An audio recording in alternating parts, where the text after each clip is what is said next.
Beautiful Kauffman Stadium in Kansas City. Red Sox and Royals. It'll be Schilling and Mesh. First pitch, 4:10 Eastern Time, right here on ESPN. As soon as we are done in the Bronx. Ravi. And Scott, that may happen pretty quickly. Mariano Rivera is on the mound. Off day tomorrow. 4-run lead today. Let's get the win. And as somebody once said, if you win the first, you can't lose them all. Yankees played like they wanted to lose it early. They were making errors, uncharacteristic. A-Rod, Jeter, which led to a run. And then Phelps on a cutoff on a very good throw from Abreu, threw it into center field. Devil Rays then capitalized. Jeter came through with a clutch hit, a couple of RBIs, and then Giambi put him on top. A-Rod went deep. First of the year and 465th of his now 14-year career. He's been in the majors 13 years.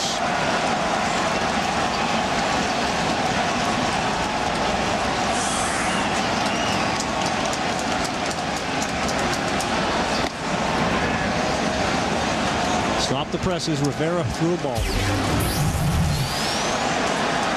You have to remember, too, we show the home run, the key hit by Jeter, but all the key hit by Jeter was set up by a great bunt by Doug Mankiewicz. And remember, Melky Cabrera laid down a bunt so Mankiewicz could score in the 8th inning on the single by Bobby Abreu. So, the Yankees... And Abreu's at bat before the Giambi hit in the first. If they can play little ball, bunt and move runners over with that power, ugh.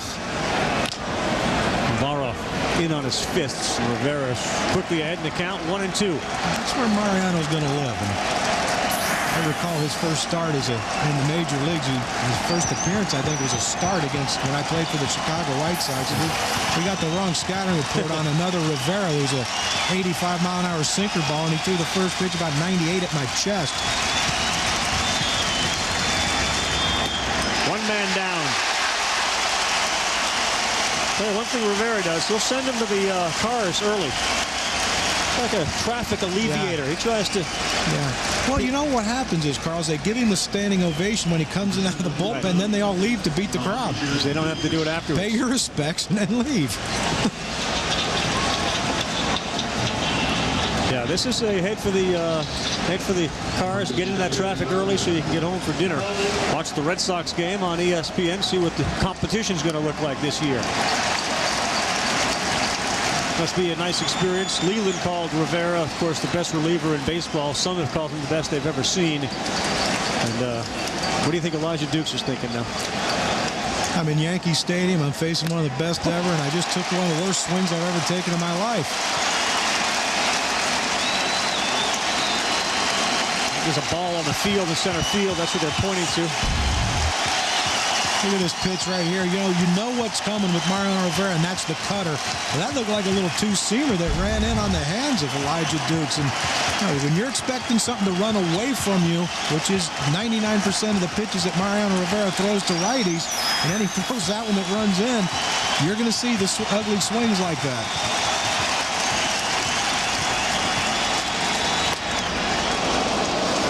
People say that the Mets closer, Billy Wagner, is the most efficient pitcher. He's smaller and can throw it hard. I don't know how you beat the efficiency of Rivera. He doesn't seem to ever throw with a great deal of effort, even though he is. But boy, does it all work well. Looking for a second strikeout. Gets it.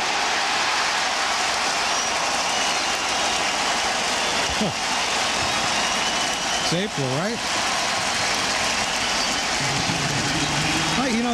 Like I said, it's the learning curve, and if you're going to learn to hit major league closers, well, right here's the best one you're going to see. And just look at this pitch. It looks like it's just allergic to wood. He threw it, and it just looked like he just kept rising and cutting right over the top of the bat of Elijah Dukes. Oh. He's going to live in there. Hitters are going to die in there. Well, if you're going to dive off Mariano Rivera, if that's your approach at home plate, if you're going to dive, he is going to eat you alive. I said dive. Yeah, I know you said dive, okay. But these guys are diving, and he's just throwing it in there a little further every pitch.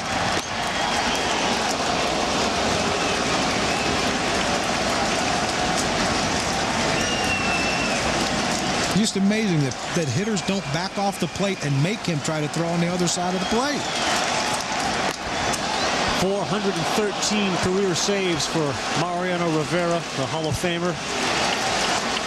Likely a first ballot Hall of Famer. Although closers are having a hard time getting in. That'll change, we believe, over the next couple of years. Now 3-2 and looking to make it a 3-up, 3-down, 3-strikeout inning. What's left is what was a full house standing.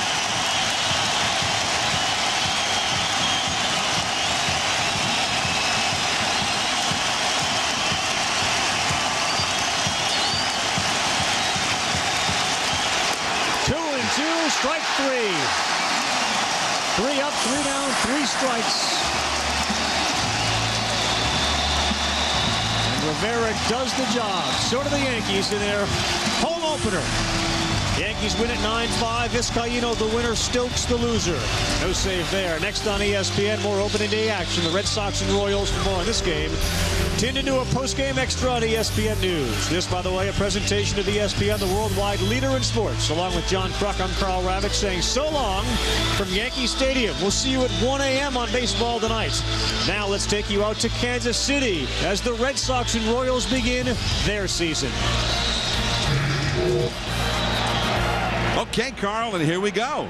The big crowd on a spectacular day at Kauffman Stadium in Kansas City, and this is the first pitch of the Royals Red Sox opener, and Gil Mesh, the former Mariner, delivers a little bit low to Julio Lugo, the new Boston shortstop, for ball 1. Lugo, Youkilis, and then Big Papi, David Ortiz, the first 3 Red Sox due up. For those of you who have been watching, we were just joined by the audience that had been watching the Yankees Tampa Bay opening day game from Yankee Stadium, which the Yankees won 9-5. Julio Lugo, the 2-0 count, and Mesh throws him a strike. Well, that was the Yankees of last year. They just outscore you. Carl Pavano pitched. He didn't pitch that poorly. They made some errors behind him, but they ended up in the end just outscoring Tampa Bay. That's a high foul down the right field line. Giving chase is Tien, and it is back out of play into the big crowd, like the old days here in Kansas City, when this ballpark housed the likes of George Brett and Hal McRae, Willie Wilson, Al Cowens, and Frank White, and one of the Royals who had this franchise one of the best in the American League for years and years and years.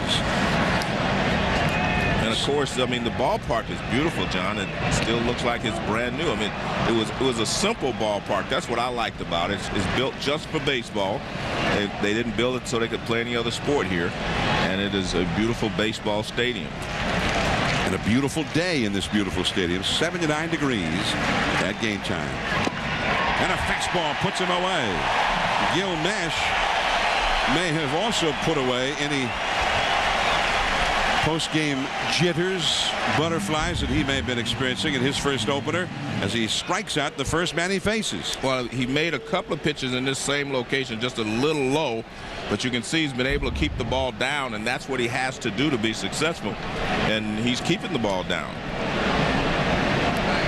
Mesh is 28 years old. 11 wins, 8 losses for the Mariners last year as Youkilis takes a called strike. 55 wins in his career, and the Royals gave him $1 million for each career victory in the offseason. They needed a pitcher, and they still need some pitching, but they thought, well, maybe Mesh could be the guy to lead this young staff, as that one is lofted out of play by Youkilis, and the count is 0-2. David Ortiz on deck. And even though Mesh doesn't have a tremendous record in the past, that's a start, so to speak. I mean, you have to start someplace. And as you said, maybe he can be the leader of this staff and find some other young pitchers to follow him. Fastball up and away at 94 miles an hour, so he's got a very strong arm. There's a very strong wind, as long as we're into very strong this or very strong that. You were a very strong ensemble there, by the way, Joe. That's into right center field. Giving chase is Tien. Over to cut it off on the bounce. A base hit for Youkilis. That's the first hit for the Red Sox. And here comes David Ortiz. The strong wind is blowing out toward left field as the day begins. So a ball to left field looks like it could get a nice push. It is not a home run hitter's ballpark. Definitely not. This is a throwback to the old days where all the ballparks were built kind of in the same similar outfield configuration. Well, they pushed the fences back and the gaps to the way they used to be when the ballpark first opened. 385 to the power alleys and 410 to center. And Ortiz looks at a called strike. Now, this is not a matchup that favors Gil Mesh, at least not in the history of it. Ortiz 6 hits, 15 career at bats, a 400 average, and 4 times in those 15 at bats against Mesh, he has taken him out of the yard.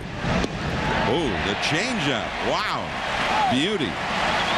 Fooled him badly. Strike 2. Well, the good thing for Mesh is he's keeping the ball down. You can see Ortiz fooled completely by the changeup, but it was down. If that pitch is up, he can read it a little better.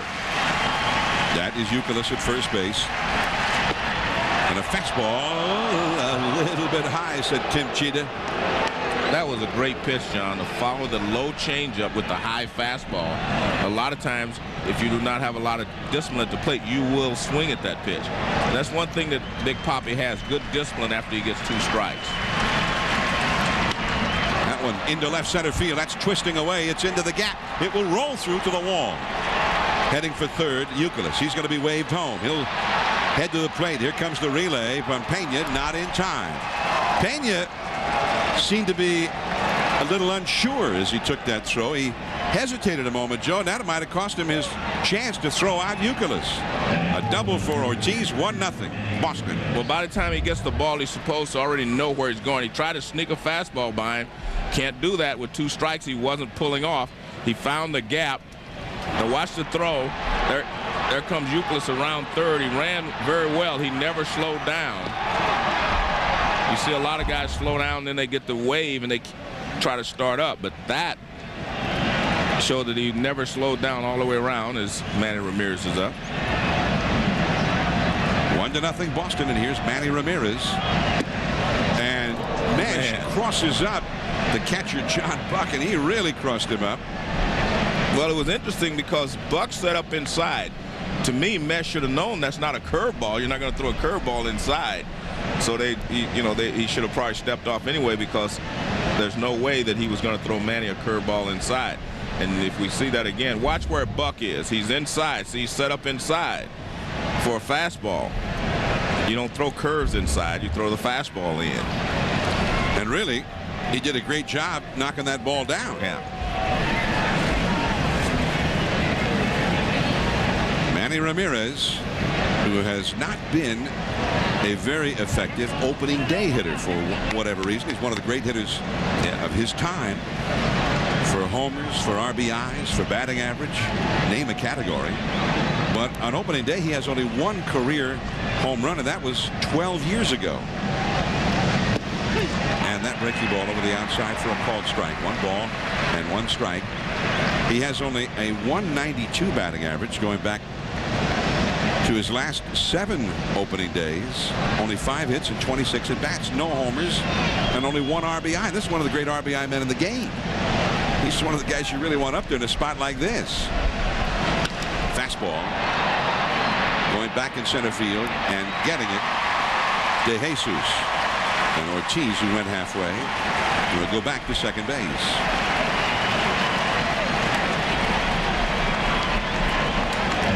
Two down, and here is J.D. Drew to make his Red Sox debut against Mesh.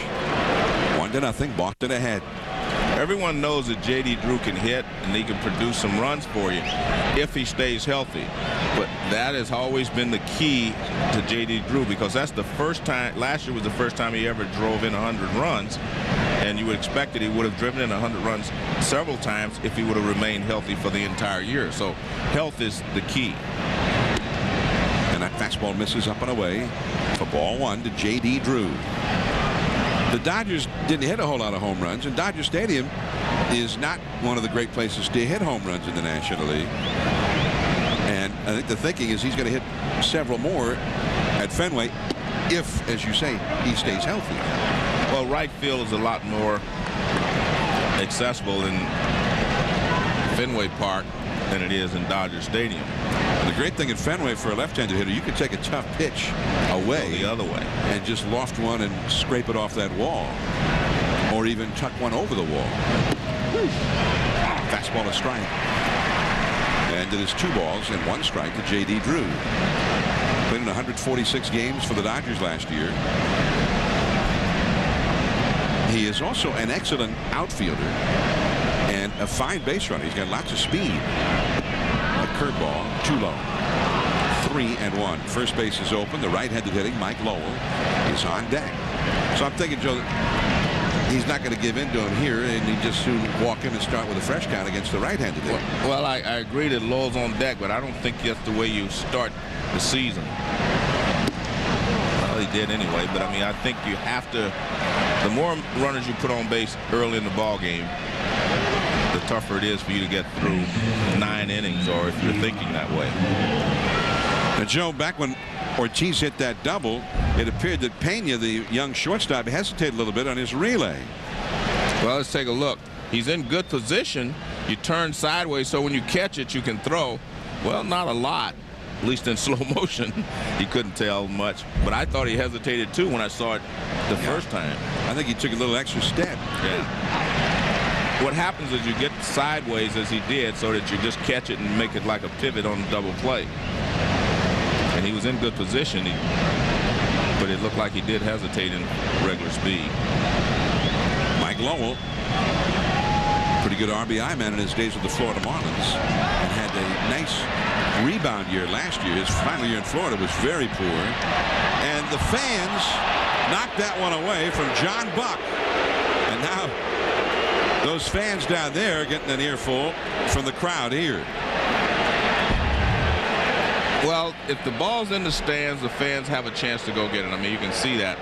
Very rarely will a fan, have the wherewithal to just get out of the way for the home team to make that catch. I mean, you go to a baseball game and a ball comes your way, you want to catch it. You want to take the souvenir home.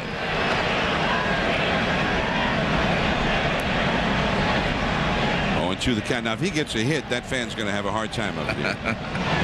That's too low from Gil Mesh. Well, this inning could well be over right now, but the fan went for the ball and kept Buck from getting it. Well, there's no doubt. I mean, the ball's coming down. It might have hit him in the head, so he said, I got to at least protect myself.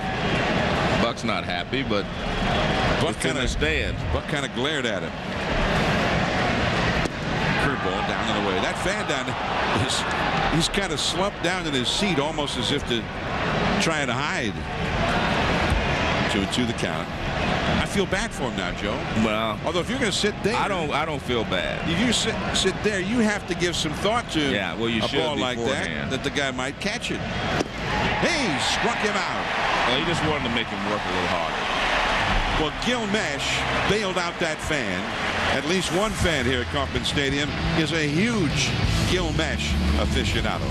The Royals up against Schilling. Today's telecast is available on ESPN HD, presented by Olivia. We're at Kauffman Stadium in Kansas City. The Boston Red Sox have jumped ahead. David Ortiz knocking in a run. Now Buddy Bell's Royals lost 100 or more 3 consecutive years. Last year everything went wrong. They had more blown saves than any other team and fewer home runs than any other team. That's not a very good combination right there. They feel like they've improved considerably. Well, we'll soon find out. The Royals batting order now presented by Scott's. David DeJesus is the leadoff man. And then Mike Sweeney, he's the veteran. And he's a slugger. But we were talking about J.D. Drew's injury problems. Mike Sweeney has had all kinds of problems. And he's had a chronic back problem. So he's only going to be a DH. He's played a lot of first base in the past. So there is Curt Schilling, 40 years old. The opening day assignment, and one of the real fun pitchers to watch, Joe. Yeah, and he's one of the most consistent pitchers as far as throwing strikes and making the other team beat him. That fastball is too high.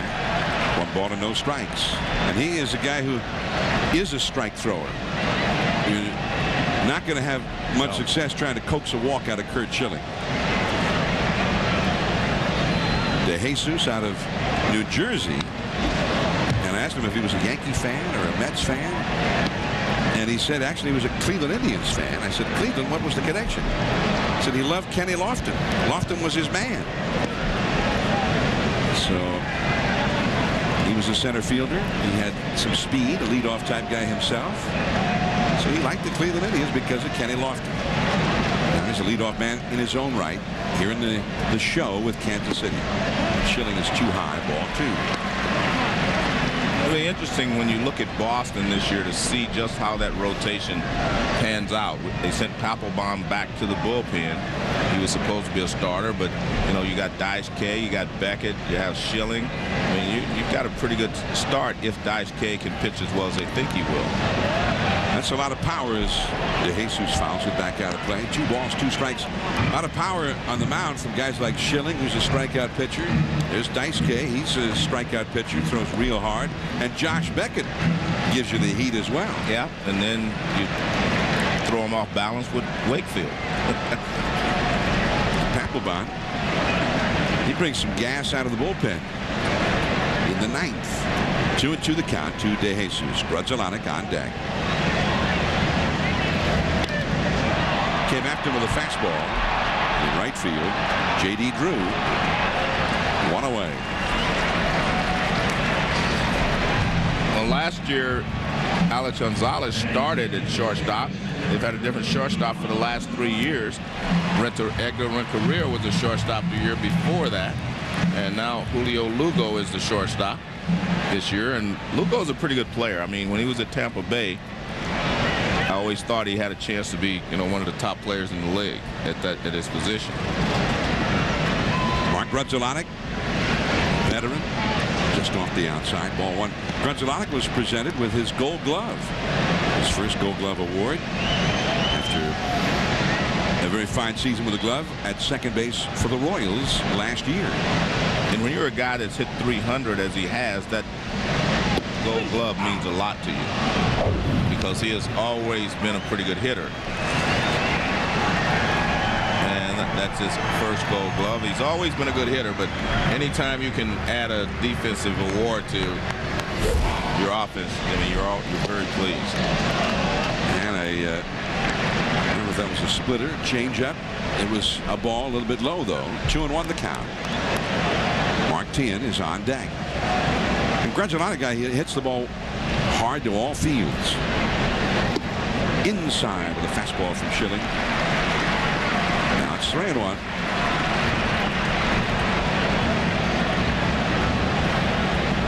.297 last year, 7 homers, 52 batted in, .288 career average.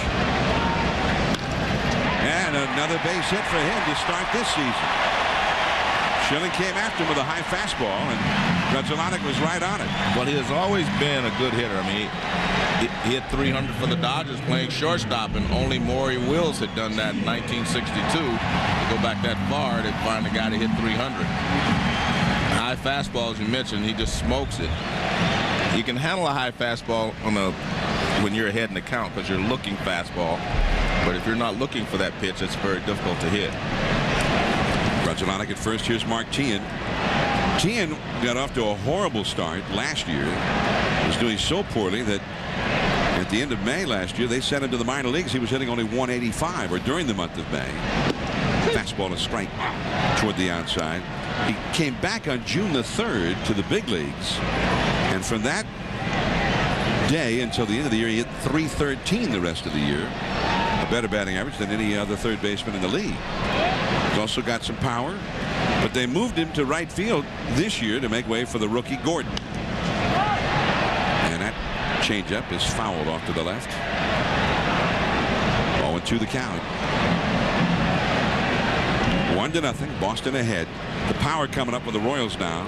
It's not the power that the kind of power you see when the Red Sox power comes up, but this is the power the Royals have. There's Mike Sweeney on deck. Tien, despite the time in the minor leagues last year, had 18 homers, 69 batted in, and about 2/3 of a big league season. The high fastball, Schilling challenged him, and he's a power pitcher. He could challenge him. But again, if you're behind in the count and you throw that pitch, the hitter can get the barrel out front. but he was behind in the count, and then you have to protect against the splitter, the curveball, the slider, all the other pitches that Schilling throws. What do you think, splitter right now? Yeah, that has been his out pitch the last couple of years, that and the high fastball. His slider hasn't been his out pitch, so to speak, the last couple of years. That looks like a splitter. The splitter up the middle, base hit. Regilonic will not test Coco Crisp. Well, he was going to go, but he slipped around in second. I think he was going to go to third base. It looked like he was going to be able to make it also because it was a ground ball. Now watch him when he comes around the bag here. He's going and he slips. You see, he slips right there. He's trying to make the turn. Looks like he hit a soft spot on the infield dirt. Well, he went back and tried to fix it.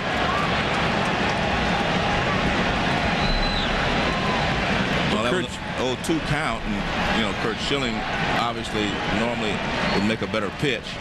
This is Sweeney.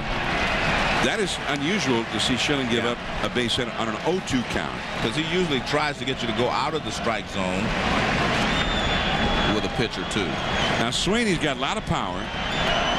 When he's healthy, he has given Schilling some trouble. He's had 2 home runs in 15 lifetime at bats against him. Base hit just over Pedroia. Grunzelanic had to freeze in case Pedroia caught that ball, so he gets over to third and stops. And the bases are loaded for the rookie, and this is the debut at bat for rookie Alex Gordon, and he's getting a standing ovation as he comes up with the bases loaded against the wily power veteran Curt Schilling. Well, I think it's a perfect situation for him because he can't, mess around with him. He's got to go after him to get him out. They've had 3 straight base hits, and he's not going to want to fall behind in the count. 29 home runs in his only year in the minors last year. First pitch fastball right there. It looked like it had a little movement, too, coming from the inside back over the plate. But it's a little difficult, as a rookie. Your first at bat in the big leagues, first pitch you see, I'm going to hammer it.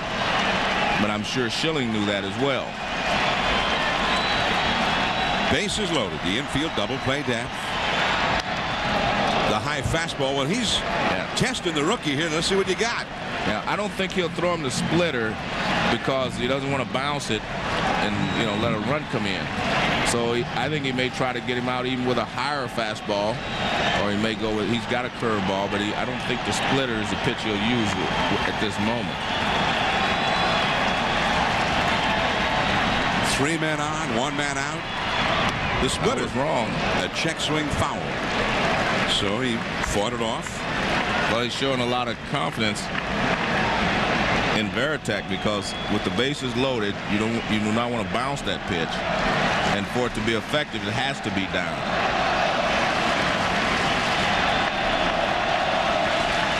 Everybody standing at Kauffman Stadium, chanting "Let's go Royals." Again, the splitter. This time, having seen it once, Gordon was not tempted. 1-2. What a moment. What a way to get your first at bat in the big leagues.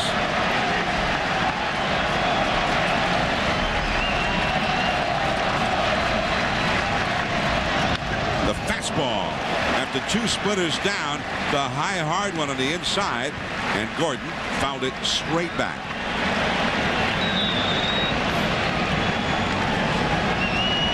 Gordon is a protege of the Hall of Famer George Brett, who will be visiting with us later here in the booth on the telecast. Very rare in Royals history for a rookie to make his debut in the starting lineup. Just got a piece of that one. It's interesting you mentioned Brett. One of his brothers is named after George Brett. His father, obviously a big baseball fan. Check out to talk to Schilling, Joe. That's interesting.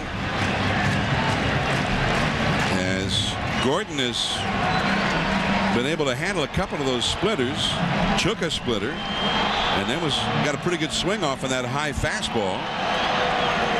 And then all of a sudden Veritek's out there talking with him about it. Well, that last splitter was up a little bit. There you see George Brett, Hall of Famer. And but he's scared to bounce it. You don't want to get it too low. 1-2. Splitter! Yeah. He struck him out, and he did bounce it. Yeah. And I'm wondering, Joe, if that might be part of what Veritek said to Schilling. I'm sure it did. He said, look, don't worry about it. I got you. Go ahead and throw it down there, and we'll get away. Because he threw the one before was about belt high. And as I said, it's not effective up there. But right there, there's the target. And you see Veritek just blocks it. That's what you call working together as a team. Veritek let him know, I got you, so just go ahead and throw it. And that's where Schilling, who is a great strikeout pitcher, was pitching for the strikeout, and he got it. Now Ryan Sheely, another young Royal. He's got power. And that one, again, a good fastball at 94 miles an hour. Started off the outside, little movement back to the plate for a strike. 3 men on. Grudzielanek, Tian, and Sweeney from third back to first. All ready to run on anything now at the crack of the bat with 2 down. 1-0. Boston ahead.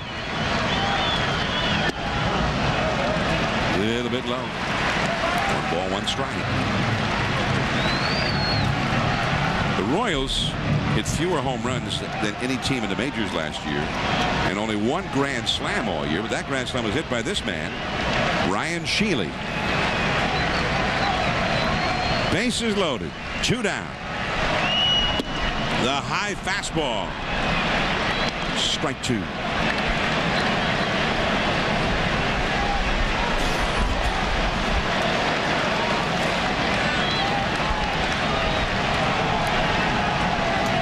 Pirates are next on the list, then the Twins, the Dodgers, but the Royals, by quite a distance, the fewest home runs in the majors.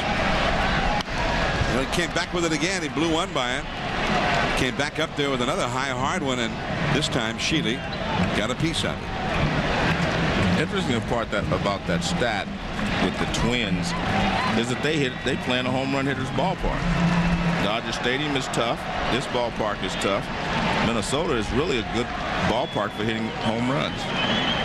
1-2 the count. 2-2. Well, he bounced another one in there, Joe. Yeah. Well, he's got to go with the high fastball now, though. He can't throw another splitter and take the count to 3-2. So you'll see a fastball, and it should be a high fastball because that's the strikeout pitch. The Royals have given Schilling a workout. This will be his 29th pitch of the inning. 3 men on, 2 men out. The 2-2 pitch. The high fastball, just as you predicted. Yeah, he had to throw it.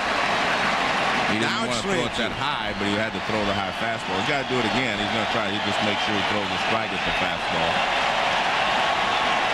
Ross Glow, the left-handed hitter, would be next. Grudzielanek at third, Tian at second, Sweeney at first, ready to run. 3-2 with 2 down. There they go. Fastball, a foul down the right field line. And a good pitch by Schilling. It wasn't just a fastball for a strike. It was a fastball towards the outside corner. And I was wondering why he was taking so long to get the sign. Is because he had given him a sign for inside and he wanted to go back to the outside. Everybody in the stands still standing here as if trying to make this rally happen psychically. And he has walked in the tying run. The man who almost never walks anybody has walked in the tying run. Well, he threw him a 3-2 splitter, John. Now that is a surprise. And now John Farrell, the new Boston pitching coach, will go to the mound. Well, this is a splitter toward the outside corner, and you can see he misses badly with it. Now that it was interesting to me because Sheely earlier in the at-bat had refused to swing at the splitter. Well, that's why it shocked me that he threw one there. And that's a good point, because if he's not chasing the splitter, it means you have to throw a strike with it. And he didn't throw a strike with it. Sheely didn't chase it, and he's down 1 run. It's almost as if, well, he's tied now. It's almost as if to say, well, If it doesn't work, it's only 1 run. Yeah, well, that is a philosophy that a lot of pitchers have on occasion. Here's Ross Glode. And he blew that fastball right by him. Glode looked a little rusty on that swing.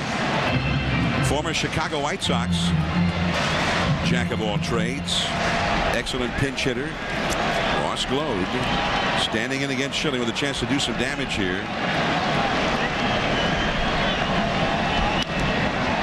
And a high fly ball into center. Battling the sun is Crisp, but he's got it. And a laborious inning for Curt Schilling. Only the 1 run. 33 pitches. The bases are left loaded. Varitek coming up. We had the local rental car game locked up until they moved in. In-car navigation systems. We got an in-hand navigation system. It's called a map. No, you can't pick up a car here and drive out of state. You planning a bank heist? Airline miles, hotel points? Who do you think we are, Hertz? Hertz is in the neighborhood. With over 1,000 locations, competitive rates, we'll come and get you too. It's another reason why we're Hertz and they're not.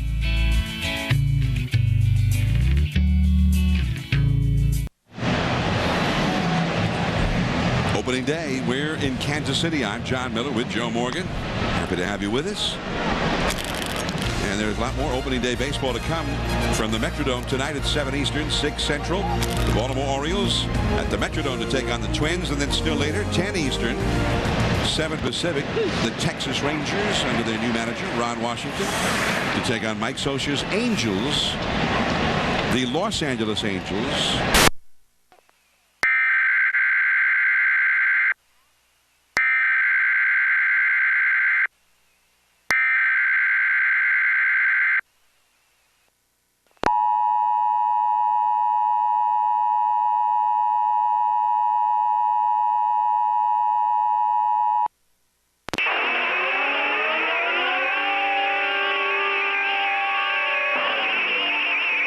Police in Ellis County have issued an Amber Alert for 16-year-old Teresa King, who they say was abducted Sunday. She's black, 5'2", 140 pounds, with black hair and green eyes, and wears glasses.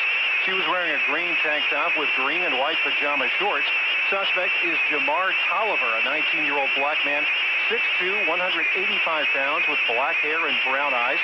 He was driving a dark green 1999 Dodge Intrepid with front-end damage. Texas license 497 LSG. That's 497 LSG. Again, Italy police in Ellis County have issued an Amber Alert for 16-year-old Teresa King. We now resume normal programming.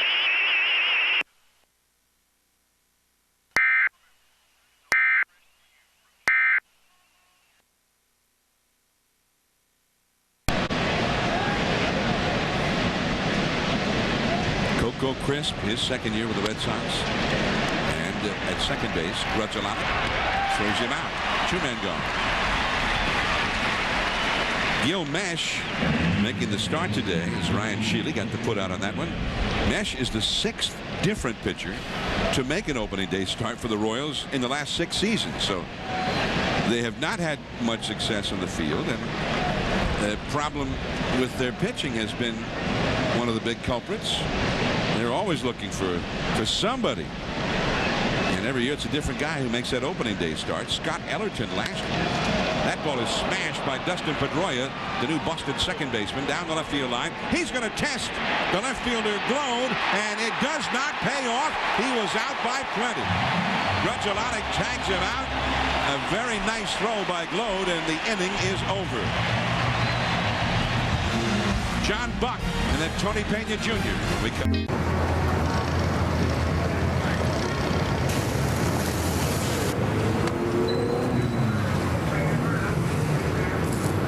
Hey. What? We've been waiting here all day. So have I. No. I was here first. That's cardboard cutout. That don't count. You have to go in the back. Introducing revolutionary performance headwear from New Era, Major League Baseball's official on-field cap. No. It's okay. I'm the MVP. I get to go in first.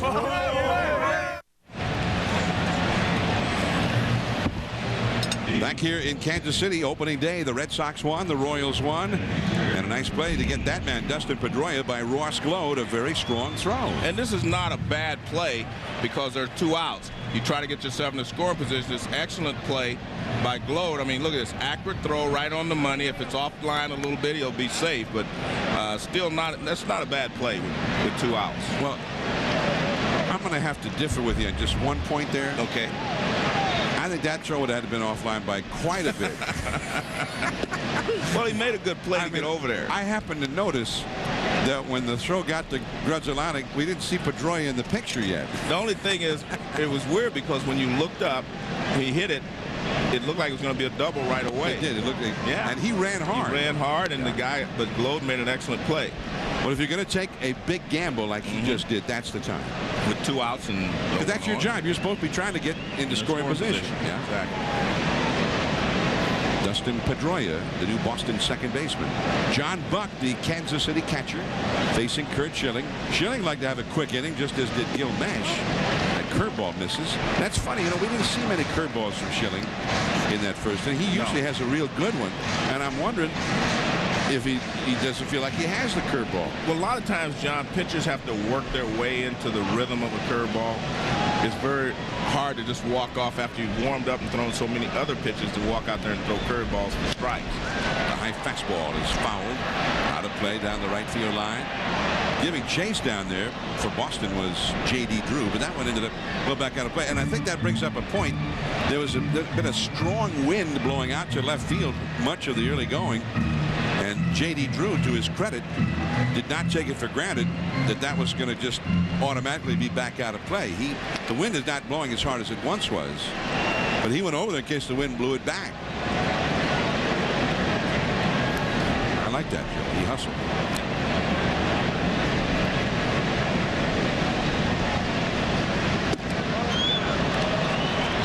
Missed with that one, 3-2.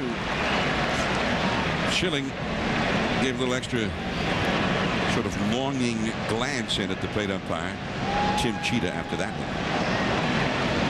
Tony Pena Jr. is on deck. 3-2. Fastball. Quickly hit. Grabbed by Lugo at short. He got it. 1 away. The ball hit pretty hard by Buck, but right to the shortstop. Now, one of the interesting stories of the spring, Tony Pena Jr., who is the son of that Tony Pena. Tony Pena, the longtime Major League catcher and a former manager of the Kansas City Royals. This is his son, 26 years old, from the Dominican Republic. And they got him from the Braves. Now, he wasn't going to play much shortstop for Atlanta. He was going to go back to the minors. They have Edgar Renteria there now, the veteran. And here in Kansas City, they had a former Rookie of the Year, Angel Berroa, at shortstop. But his play had been going downhill ever since his rookie year. And one day they made the trade for Pena, and the next day Pena was named the starting shortstop, and Berroa was optioned back to the minor leagues. So here is Tony Pena Jr. in his first Major League opening day. He had a little bit of big league experience last year. And there's Dayton Moore, the general manager of the Kansas City Royals, formerly with Atlanta, worked under John Schuerholz there, so he knew all about Tony Pena Jr. We actually did a game in Atlanta last year, and Pena was there. And I asked his dad, who's now coach for the Yankees, when we went to New York about a week later, and he said this guy, his son, really has a great glove at shortstop. Right, good glove. He didn't say much about the bat, but he said he had a great glove. He says he said he's getting better and better as a hitter. But it's the old thought about a shortstop anyway, Joe. Right. The pre-Cal Ripken, Alex Rodriguez, Nomar, Derek Jeter shortstop days. You wanted a guy with a lot of range and a great glove and a strong arm at short, and if any hitting he did for you was just, that was a bonus. 2-2. The splitter, left center field, and that ball is headed into the gap. That ball is off the wall. Coco Crisp stumbles. Now Pena heading for third. Here comes the throw. Keith, a triple for Tony Pena Jr. in his first at bat as a Kansas City Royal. Well, he drilled that ball. They had no chance of making a catch. The ball bounced away from him, and Coco Crisp made a dive to stop it, but hustling all the way, Pena says, I'm not going to stop until they make me stop. You see, he had no chance of catching the ball. He made a nice play to catch it when it rebounded off the wall. But Pena never slowed up, chugs into third base, and the Royals have a runner in scoring position with 1 out. Lugo's relay offline. So we go to the top of the batting order, and here is David DeJesus. Schilling has gone through the batting order 1 time, and 5 of the 9 men he has faced have reached base against him. They're playing halfway on the infield. A strike call to the inside. So they're not going to concede the run on a ground ball. And that's interesting to me too, Joe, because it's almost like a tip of the cap from Terry Francona to Gil Mesh. Well, with Boston's lineup, you normally do not worry about a 1 run in the 2nd inning. Because there's always a gamble when you bring the infielders in like that, right? They have less range. And not only that, I mean, it can lead to a big inning by giving, because technically you maybe be giving them an extra out. So really, Francona is almost saying right here, I'm not so sure we're going to get a lot of runs against Gil Mesh today. So very early in the game, you see the Red Sox trying to choke off this run. Now DeJesus backs away. David DeJesus. And it's not normally something you would do with a team like Boston, so I don't know if he's thinking they didn't swing the bats well out of spring training or what the deal is, but you don't very often see a move made this early to cut off the run. That's a called strike on the outside to DeJesus. Now Schilling ahead of the count. 1-2. Now this is a spot. Schilling is a strikeout pitcher, and he's pitching for a strikeout right here. DeJesus hit .295 last year. There's Pena, the runner at third. Well, he got a strikeout of Alex Gordon in this situation. Well, the runner at third in less than 2. Well, he had bases loaded at 1 out with Gordon up there. Very high. And that was supposed to be some kind of a breaking ball. Maybe, I don't know if that was supposed to be a curveball. Maybe that's why he's not throwing many curves. Like I said, the curveball demands a little better rhythm than the other pitches.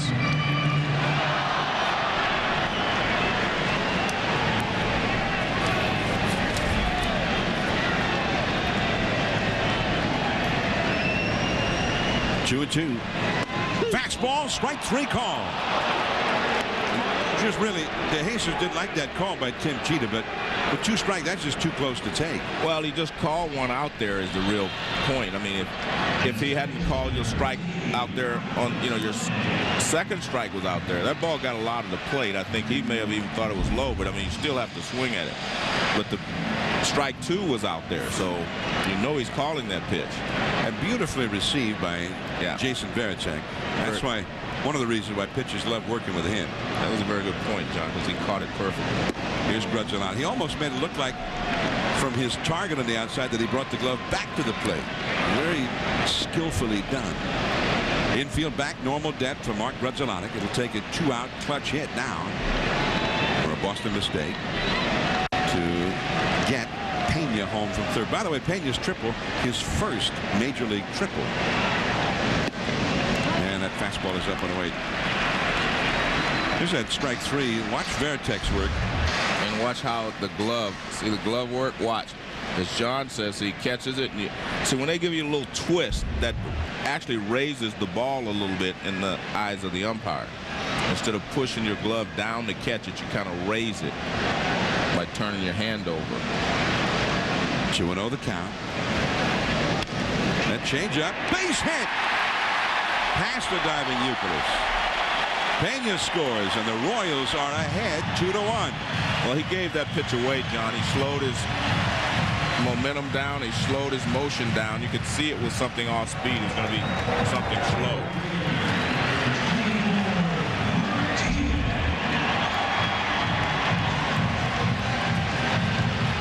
See it right, he hesitated at the top. You can't really tell as much in slow motion as you can in regular speed, because I could see it from up here. He slowed down before he delivered the pitch. Martin, yeah, so sometimes we show slow motion so you can see little thing maybe you didn't see live. Yeah, in that case it kind of kept us from seeing. Here's the real time. Now watch his hesitation right. See right there, it was a little hesitation there. Well, his arm, he didn't have the arm speed either. He slowed it down. Well, that's why you slow it down. It slows down your arm speed as well. But he slowed down his motion. And and that tells the hitter that it's something slower. It's not going to be a fastball. Martin, the third place hitter, trying to curve. Well, he just doesn't really have the curveball, Joe. No. Because we're used to seeing Schilling have one of the best curveballs in the American League. That's usually a very big pitch for him. Obviously, I wasn't a pitcher, but a lot of the pitchers I've been around, some of the great ones, Tom Seaver, Steve Carlton, all the great pitchers I've been around, you have to stay back on the curveball, let your arm get on top of it. The splitter or a changeup. Bounce foul back behind the plate. 1 ball, 2 strikes. If your body gets out front of the curveball, it'll do just what he did. It's the same thing as a hitter. If your body gets out front, you have nothing left to swing with. So it's the same thing as a hitter as it is with a pitcher. You have to stay back. Schilling ahead of the count to Martin. 1 ball, 2 strikes. Grudzelanic, the runner at first. Grudzelanic 2 for 2 in this game. Just got a big RBI hit with 2 down. And the splitter puts him away. Strike 3. Schilling continues to throw a lot of pitches early in this game. The Royals lead 2-1. The top of the order with Big Papi up third coming up. Your favorite brand, America? We love baseball, hot dogs, apple pie, and Chevrolet. Stolen bases, goat cheese, pizza, bottled water, and Chevrolet. Stolen bases, goat cheese, pizza, bottled water, and Chevrolet. Free agents, rally monkeys, fancy leagues, and Chevrolet. Whoa, wait, what's a rally monkey? They go together in the good old USA. Face painters, satellite radio, endorsement deals, and Chevrolet. Chevy, an American Revolution. ESPN Opening Day, built by the Home Depot. Brought to you by Hertz. Discover the many reasons why we're Hertz and they're not. And Sonic. It's not just good, it's Sonic good. Here come the Red Sox into the third, trailing 2-1. And Gilmesh with a slide piece. A check swing foul tip into the glove of John Buck, the catcher. Strike 1. Lugo struck out in his Red Sox debut at bat. Curveball, low and outside. Looks like Mesh has pretty good repertoire of pitches too. He does. He hadn't thrown a lot of curveballs till now either. Like I said, you got to find your rhythm out there before you really can use a good curveball, because you don't want to hang it either. On the slider, strike 2 on the outside.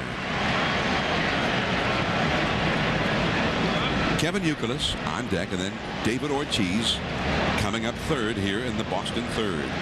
See the pretty much straight up defense of the Royals against Lugo. And the curveball down to the waist. Apparently they worked on the meeting, working through the Red Sox hitters, and apparently the word on Lugo was, don't throw him a fastball. Throwing curves and sliders. 2-2. Fastball, strike 3 call. Excellent pitching there, breaking balls away and then fastball in. 1 out. Now let's go to the studio, and here's Scott Reese. All right, John, some of you may have seen the Yankees and Devil Rays earlier on ESPN, and things were all fine and good for Tampa Bay, but the bullpen came in, gave up a 5-3 lead, and A-Rod made it 9-5, and that would be your final score. Rodriguez 2 for 5 on the day. Guys? All right, thanks. And here in Kansas City, the Red Sox trailing 2-1 to the Royals as Kevin Youkilis takes a called strike. Youkilis singled his first time and scored Boston's run. Fastball just off the inside. 1 ball, 1 strike. Well, when you see the stuff that Mesh has, Joe, you can see why the Royals thought he would be a good man to bring in here. He's got excellent stuff. And that is in there. Strike 2 call. There's no doubt he's got good stuff, John. You got to do a lot of convincing to tell me $55 million is what it's worth. But actually, he does. I mean, he's got good stuff. And as I said earlier, I think they're hoping that he will blossom into the guy that pitcher that they think he can be, because if you have good stuff, you still have to know how to pitch. You still have to work things in. You have to find out what's your best pitch today. Let's work around that. 2-2. And he hung a curveball there. See, that's the point we're talking about. You make a lot of pitches. You have a lot of pitches. But guess what? Every one of them doesn't work to every batter and in every at bat. The wind is picked up. We have a very strong wind blowing out to left field again. That slider kind of hung up there too. into right center. There is Tien. Out number 2. 2 down. Well, Gil Mesh was a guy who signed a big free agent contract, and pitchers were at a premium this past offseason. Barry Zito got the biggest contract in history for a pitcher from the Giants. Jason Schmidt, who got nearly $16 million a year from the Dodgers. Jeff Suppan got a big contract. So did Ted Lilly. And unlike Schmidt and Zito, neither one of them had been an ace. They've been guys who have had very nice careers, but not Cy Young type careers, more like Mesh. 0-1 the count. But I'd take the stuff of Gil Mesh over Suppan and Ted Lilly. Doesn't mean that he's as good a pitcher as they are. Lilly knows how to pitch. Suppan knows how to pitch, and eventually Mesh will know how to pitch. Well, they got David Ortiz all tied up on that big curveball and an easy out. Ortiz, who doubled home a run his first time.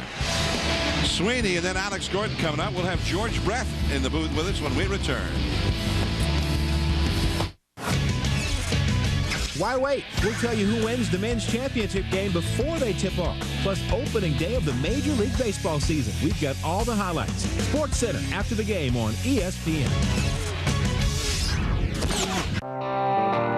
Before you order your next beer, consider this. Budweiser still goes to the expense of Beechwood aging, an original old world style of lagering. And Budweiser cares enough to own and maintain world-renowned hop farms. A perfect choice in every corner bar, in every corner of the world. Reach for the perfect balance of flavor and refreshment. Budweiser. Open up a world of taste.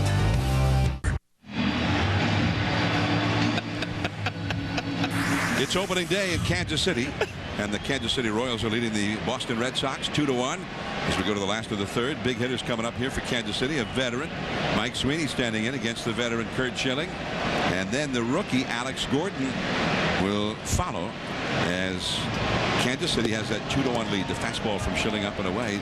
Now, Kansas City once upon a time had one of the all-time great third basemen playing here, George Brett, now in the Hall of Fame.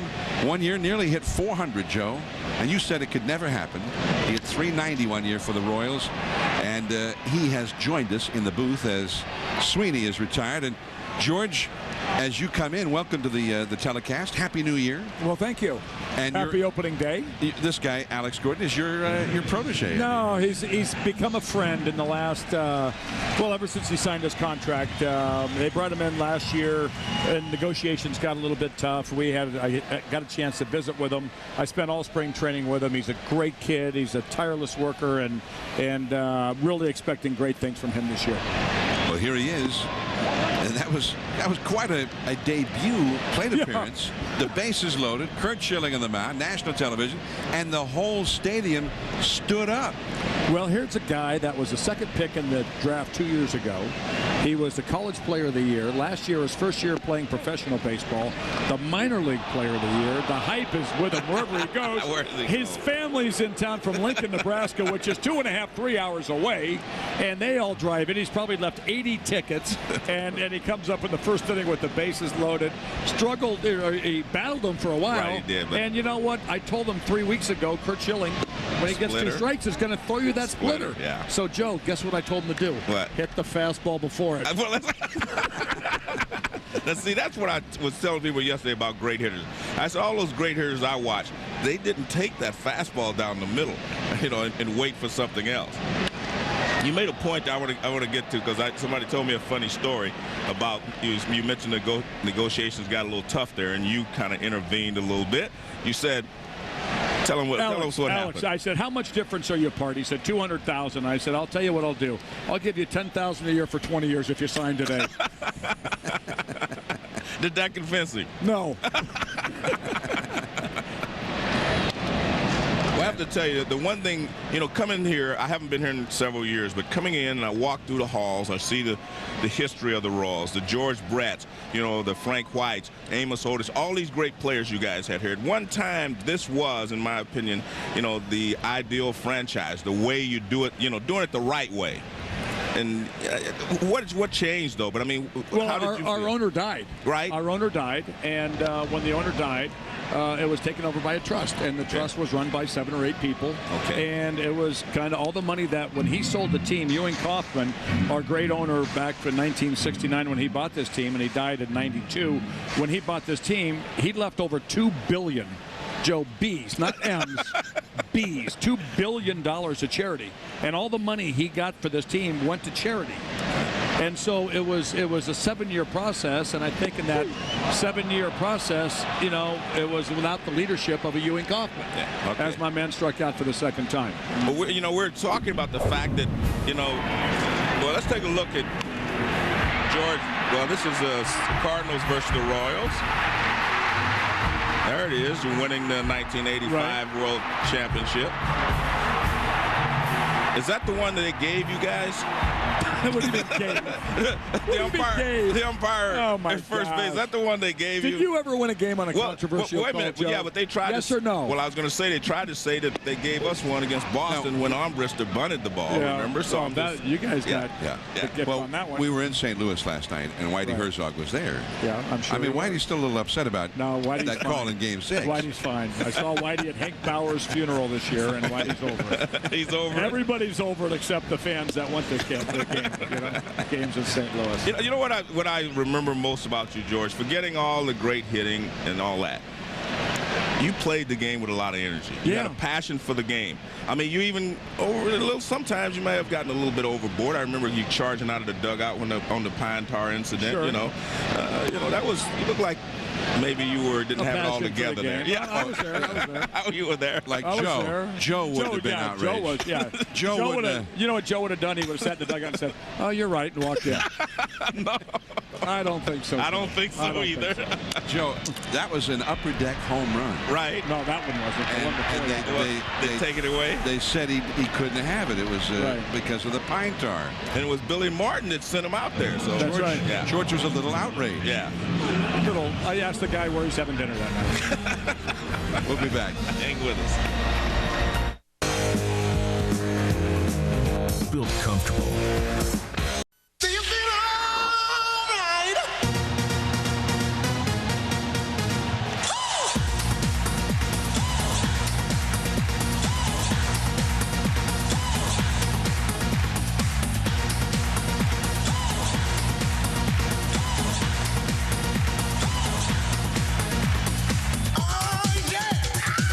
XM, 170 channels to find what turns you on, including Major League Baseball. Every team, every game. Opening day in Kansas City, the Boston Red Sox trailing the Royals 2-1. Gil Mesh, his Royals debut on the mound with a lead. Manny Ramirez leading off for Boston here in the 4th inning with J.D. Drew and Mike Lowell to follow the middle of the Boston batting order on a spectacular day at Kauffman Stadium, and Mesh is down and away. George Brett, the Hall of Fame third baseman of the Kansas City Royals, who hit a home run and had it taken away by the umpires for, what do they say, illegal bat. Yeah. Because of too much pine tar up the barrel of the bat. But that got overturned by the league president on the protest, and he ended up getting that home run after all. But when he was told that the home run did not count, he got a little upset, Joe. Let's go back. That's the home run. 1983, July 24th. That wasn't the upper deck. Well, I was trying to give you a little extra credit. And then Billy Martin said, "Look at that bat. That's a legal bat, Tim." McClellan said, "Yeah, he's out." Here he comes. Watch Joe Brinkman, the umpire, get me in a chokehold. Watch this. Now, if that would have happened in Milwaukee, you think anybody would have saw that? Oh, no, you're right. But you know what? That's not the George Brett that I know, though. You know, all the time we spent together, I've never seen you. Well, that's because most of it happened in Kansas City. Oh, okay. And Milwaukee. Yeah. He did stuff like that all the time. I played against Joe with you, and you were at the A's. I played. Right, exactly. Yeah. But Tim Cheetah was one of those umpires. The guy who was behind the plate today. That wasn't Tim Cheetah? No, it was McClellan. Tim McClellan was the guy. Joe Brinkman, and I forget the other guy. Yeah, Brinkman. I remember Brinkman. Yeah. The other thing. The late Nick Bremigan was one. Nick Bremigan was one of them. Yeah. Well, it might have been this guy. I think Tim Cheetah was one of them. I'm just looking at the video there. I thought I saw him there. One of the things I wanted to talk about, we were talking about how this franchise was one of the best in all of baseball, and we talked about they had the first academy, the baseball academy for Kansas City. They had several guys come up through there. We were talking between innings. Frank White, we know for sure. Ron Washington, the manager of the Texas Rangers. UL Washington. And we had some pitchers there's too. Some pitchers, right? Some pitchers. We don't care about pitchers. You or me. Never for did. that matter. Never did. Never will. About him. Exactly. J.D. Drew, a base hit into right field. Let me just mention that. J.D. Drew, a base hit to right. His first hit as a Red Sox. But anyway, Joe, the academy, what you were talking about, Ewing Kauffman, our owner, wanted to try to expand things, and he had these great baseball minds. They started an academy in Sarasota, Florida, and it was just athletes, basketball players, football players, guys that played limited baseball in Kansas City because the weather is so bad here. You would never know it today, 81 degrees. Right. But tomorrow will be about 40. God's a big baseball fan here. He loves baseball in Kansas City. Mike Lowell and Alex Gordon recovered in time to get that force out at second base on Drew, with Grudzelanic taking the throw. So what they try to do is they try to teach these great athletes how to play baseball. Right. And it worked. I mean, they paid their college education. They got the players like Frank White, whose numbers enshrined up here in Kansas City, 8 or 9-time Gold Glove Award winner, a great player, and it was a creative idea. It was thinking outside the box. Yeah. And I think when you're a small market club like we are, you have to think outside the box somewhat, don't you? Yeah, but you know what's great about what you said there is they took athletes and gave them a chance and made them baseball players. And I think that's one of the problems we have today. All the athletes now end up going to basketball or to football. We're not teaching them to play baseball. All the great athletes. I mean, every guy now that can run and jump and do all those things, they're ended up in other sports. So why don't you do something about that, Joe? Well, we've talked about it, but I don't think there is any one perfect solution. So we got to get it together and try to have a game plan one of these days. Varitek, the hitter. Joe doesn't have time for stuff like that. He's too busy in all these long flights. Well, he's got to catch you. I know he flies around on private planes with ESPN. No. What the heck? You guys should brainstorm. We work for ESPN. You just said that. Yeah. Okay. I know you guys. Or Dick Vitale has his own plane. Well, I don't know. Maybe I have to hitch a ride with Dick. Maybe that's what we need to do. Yeah, we need to go wherever he's going. Yeah, but you're going to Augusta tomorrow, man. Yeah. Now that's where I'd like to hitch a ride. If you weren't, that's where I'd like to hitch a ride. If you didn't have this gig doing ESPN, you could go with me. Man, I'm going to go. Do you know who I'm playing golf with Wednesday and Thursday? Mike Schmidt. Oh, he's going. He's going. Ozzie Smith is going. I'm the only one working. All of my Hall of Fame friends are going to Augusta. Hey, you know what? You know what? Your kids and all your ancestors are going to love that when you're dead. That you're still working. They're going to appreciate that, huh? You're listening into a discussion between two Hall of Famers who, while we're having the ball game on, it's just like they're in Cooperstown. Well, I tell you what, we do have. I have to tell people we have a great time in Cooperstown. Sure do. Yeah, I mean, you see guys talking about different things, and Mike Schmidt telling me how he was going to make the PGA at one time. Yeah, right. And now he's talking about going to the senior tour. Yeah, right. I guess we'll go to the super senior next time before he makes it. And Robin Yount, the same thing. Yeah, exactly. Yeah, I was going to quit baseball and become a tour player. Oh, yeah. Well, you know who we got here tonight? Brad Faxon's in the he is? today. Yeah. Okay. Yeah, but I've always wanted to go to Augusta, so at least have a little. What do they have? The iced tea or lemonade or whatever it is? Well, it's not the mint juleps. Yeah, something down. Just have one for me, whatever. Okay. Listen, I just got my airline book out, Joe, and I can get you a flight from Kansas City after the game tonight to Salina, Kansas, and you change there and go to the eastern shore of Maryland and get you a plane there. And we'll have you in Augusta by Thursday. All right. Well, hey, man. George Brett. Hey, Hal McRae told me you were crazy, but I didn't know it was that funny. Number 5, George Brett, Hall of Famer of the Royals. Many thanks. Hey, welcome to Kansas City. You guys got to come back. Come back. If these walls could talk, they'd tell you that the end zones throw the best parties. They'd tell you that with the nets, nothing is out of bounds. They'd say it's polite to share. They tell you it's perfectly okay to act like it's your first time in the end zone every time. If these walls could talk, they'd say you have to see it to believe it. Russell Athletic, ESPN Arena Football. The Georgia Force clash with the Philadelphia Soul. Monday, April 9th at 7:30 p.m. on ESPN2. The fountains of Kauffman Stadium, when it was originally built, it was known as Royal Stadium, and then renamed in honor of the late owner of the Kansas City Royals, Ewing Kauffman. That was an original part of this ballpark, the fountains in the outfield. Curt Schilling back to work, and a splitter in the dirt for ball one to Ross Glode. Glode hit a pop fly to shallow center to end the first inning with the bases loaded.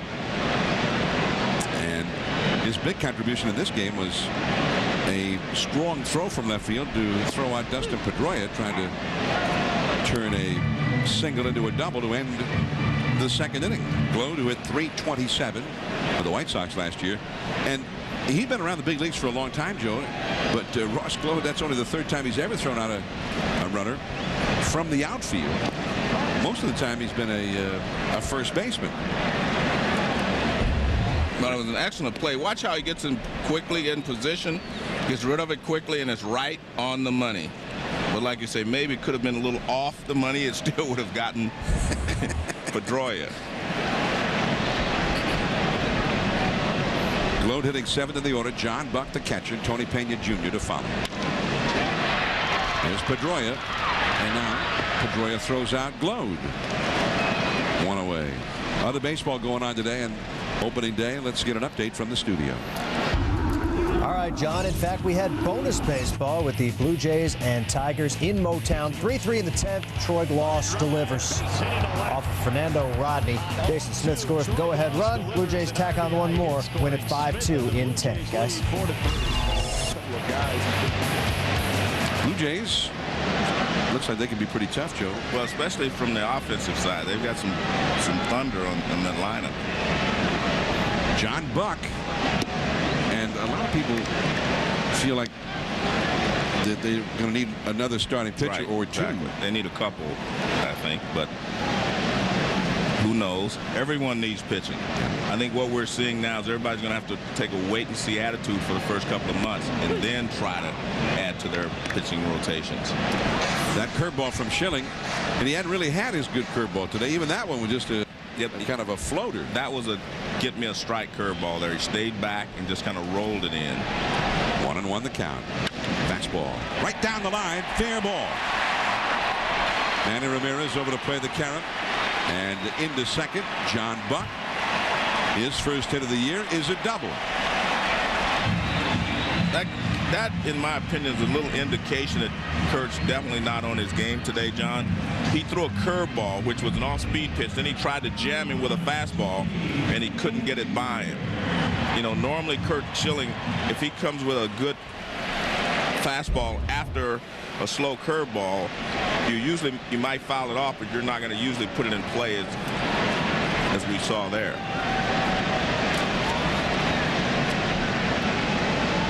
Tony Pena Jr. He hit a triple off the left center field wall in his first Kansas City at bat and scored the Royals go-ahead run in the second inning. They lead 2-1 here in the fourth.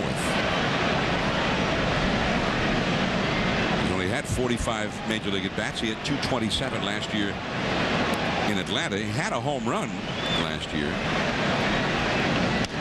And a foul out of play.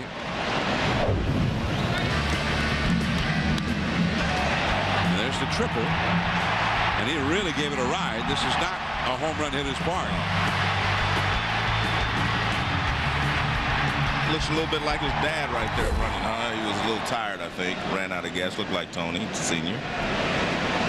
Tony was a catcher for all those that may not remember. High and tight. Schilling bends him back away. 2-1 now. Was that to set him up for this next pitch? Well, I think what you're going to see is him coming off the plate more inside if he stays for a long, in this ball game, because he's seeing that he doesn't have his best stuff. A high fastball. Did he swing? No. Jim Joyce, the first base umpire, says no swing on the appeal. And it just appears to me that he's struggling out there. I mean, he's struggling to find his release point. He's struggling to find his velocity.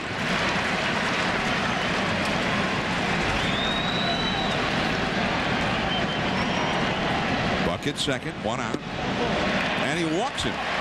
And when we talked about Kurt being a guy that makes you beat him because he doesn't throw a lot of walks into his innings. We see now that he's just not throwing the ball as well. And, you know, he's got a couple of walks and he's getting behind in the counts. He's just struggling a little bit. Well, it's something really unusual because he is usually a strike-throwing machine. He's faced 18 hitters, and he has thrown a first-pitch ball to 10 of those 18. Yeah. So 81 pitches total in 3 1/3 innings. And now 11 first-pitch balls to the 19 hitters he's faced as DeJesus takes ball 1.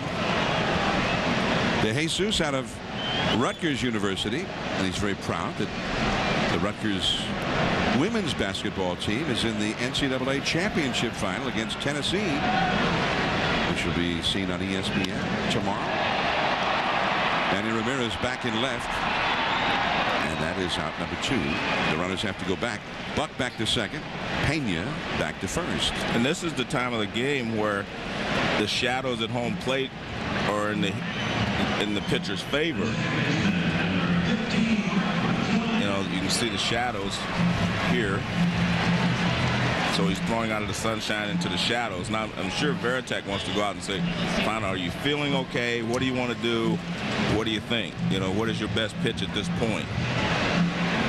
Mark Grudzielanek is the hitter coming up, and Grudzielanek has singled and scored a run. And then he hit a 2-out RBI single his next time. So he's 2 for 2, and he's got a chance to get another RBI right here. And now the Boston bullpen is going to get busy for the first time. And there is Javier Lopez, the side-arming left-hander, getting ready. A left-handed hitter, Mark Teahan, is on deck. That one is hit well to right field. J.D. Drew, it's over his head. Buck is in to score. Pena waved home. Pedroia relays home. Not in time. A 2-run double for Grudzielanek. 4-1, Kansas City.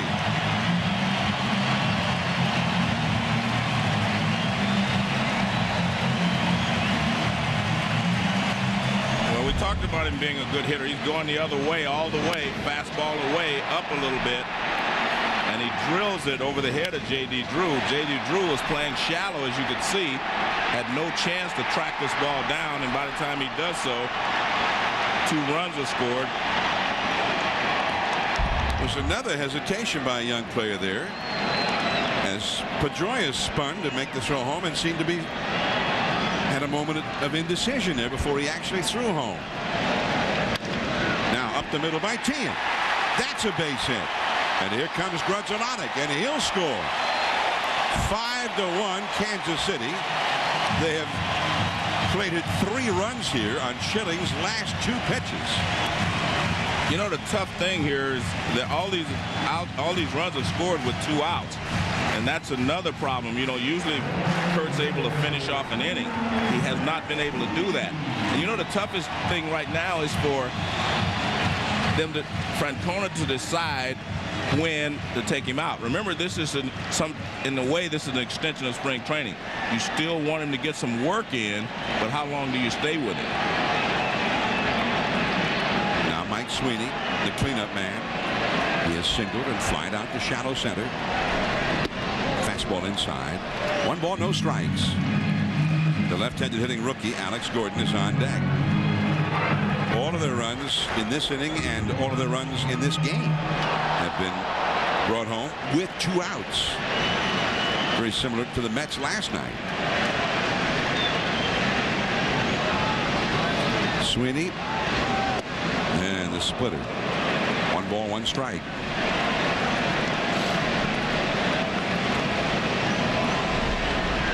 Sweeney had another injury-plagued year last year, so only 8 home runs, and just he didn't play that much. And when he did play, he wasn't himself. He's had some big years in the past for Kansas City. That one is high down the right field line, slicing foul and back out of play.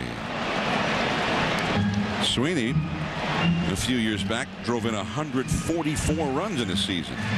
In the year 2000 with a .333 average.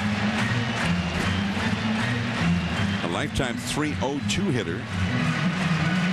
But he has not even really come close to playing a full season since 2001.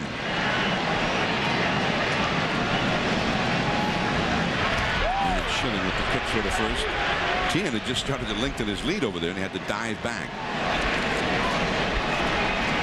3 runs are in for the Royals here in the 4th, and they lead 5-1.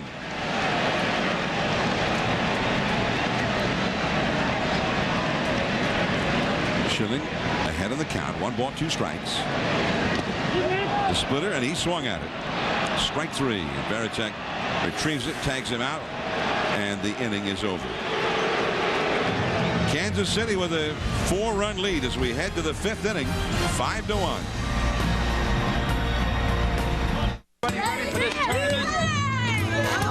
That's not good. I'm State Farm agent Al Sicard, and this is a true story. They took everything, even the kids' uniforms. Coach had to stay with the truck. Al took them over to the mall. He got them new uniforms. He got them to the game just in time. But our coach didn't make it. So I grabbed the clipboard, and I coached. And they ended up winning the whole thing. He got them to play zone. I can't get them to play zone. Great service and great rates. It's all here. Nobody takes care of you like State Farm. Call an agent today. Like a good neighbor. State Farm is there.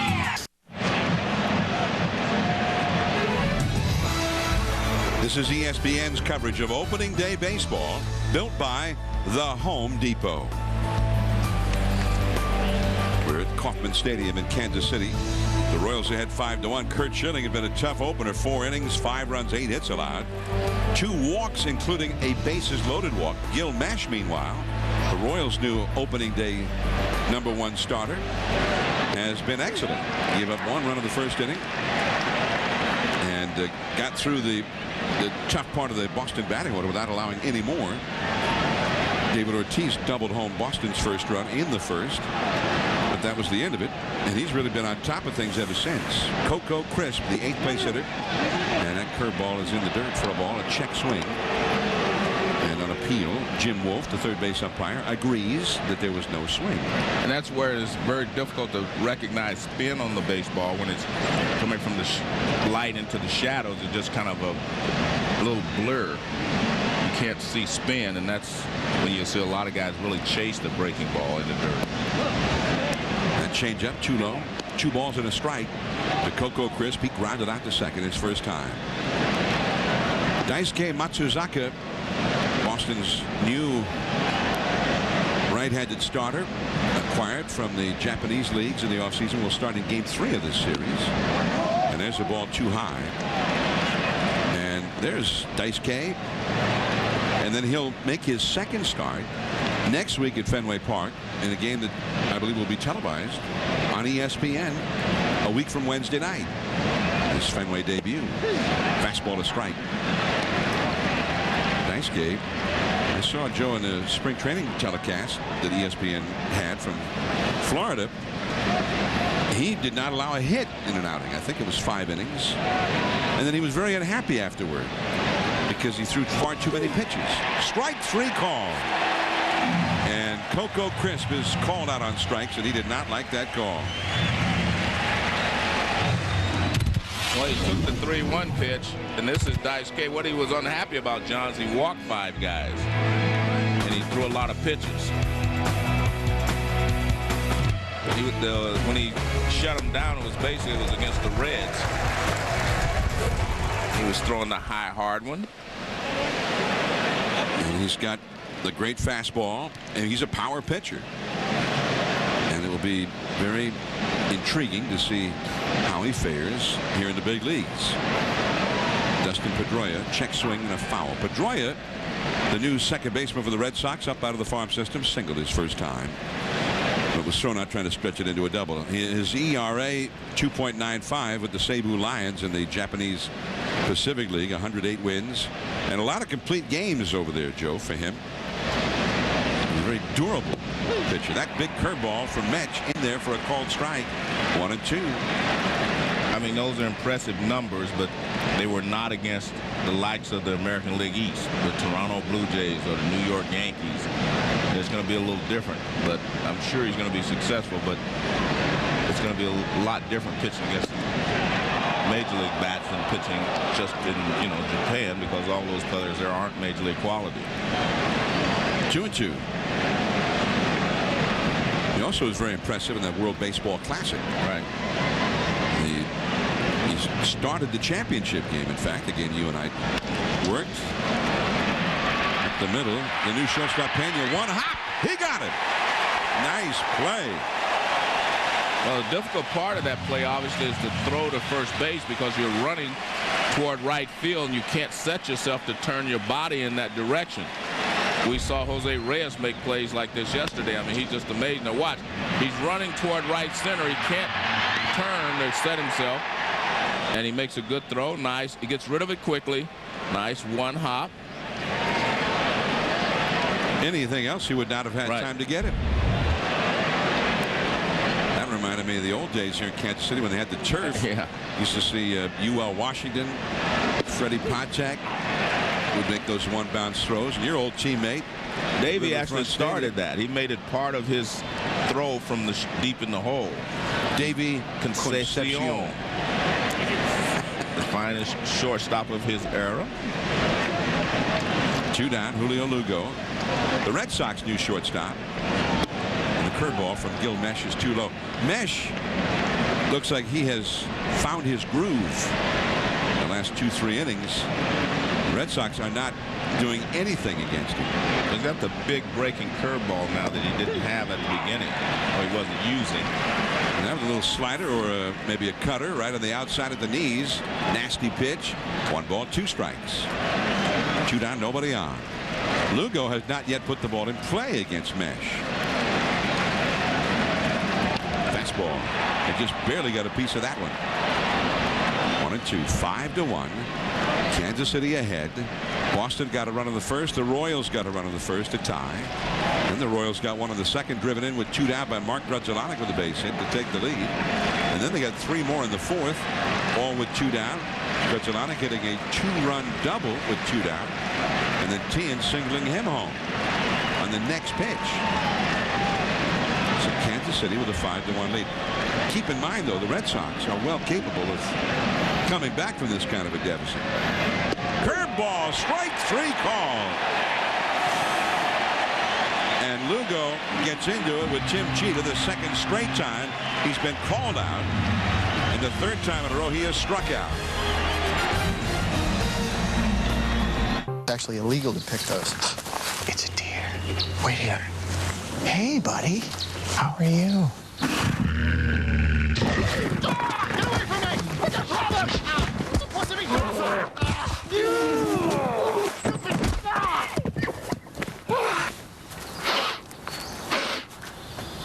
We're good. You're so awesome. Yeah, I know. Let's go pitch a tent. Powerful odor and wetness protection. Right Guard Sport. Never get caught off guard. We're at Kauffman Stadium in Kansas City. The Kansas City Royals with a 5-1 lead over the Red Sox. And Curt Schilling is finished for the day. And there is Javier Lopez, the veteran left-hander. And he is truly a specialist. He's on this club to try to get some tough lefties out. He's facing the rookie, Alex Gordon. Now, Alex Gordon twice struck out against Schilling. The last time he was called out on strikes. Now he's got to face a guy who gives all kinds of lefties who've been around a lot longer than him trouble for many years. The right guard don't get caught off guard. And here's a player to watch, Alex Gordon. Look at those numbers in the minor leagues. Minor League Player of the Year for Wichita in AA last year. Presented by Right Guard Sport. He got hit. I was going to say they're trying to ruin his day, though, but they struck out twice against Schilling. Now they bring in a side-arming left-hander.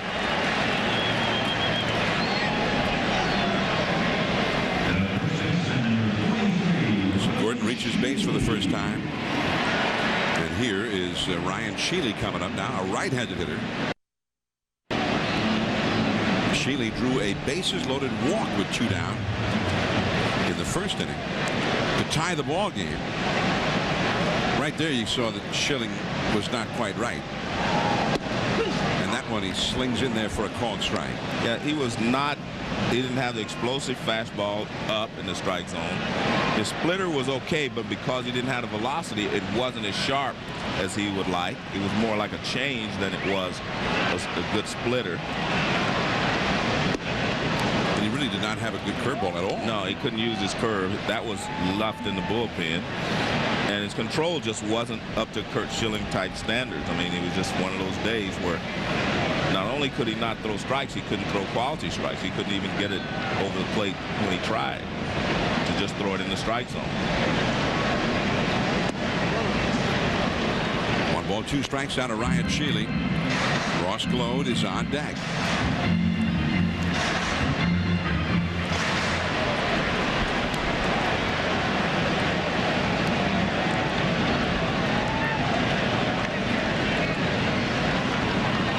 To the count. The shortstop, Lugo. There's one. Pedroia to first. Double play. Nice. We saw last night, you talked about how Jose Reyes charged the ball and started a double play like that. You see Lugo does the same thing on this play. If he doesn't charge it as quickly, there's no chance to get the double play. He would only been able to get one at second. So he charged it, gets rid of it quickly. Nice throw and the double play. The most important throw is the first throw on a double play. And you can see Pedroia uses the bag to protect himself. He stayed behind it. Now Ross Glode to hit a 2-down, nobody on. Over to get it is Youkilis to Lopez covering. That's it. On to the 6th, Youkilis, then Ortiz and Manny.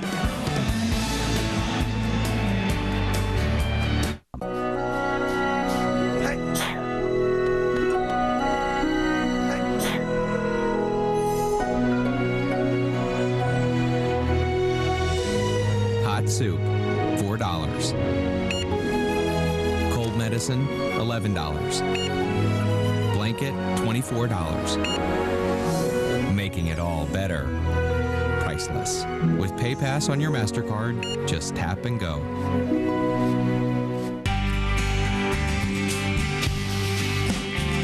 The dream is still alive.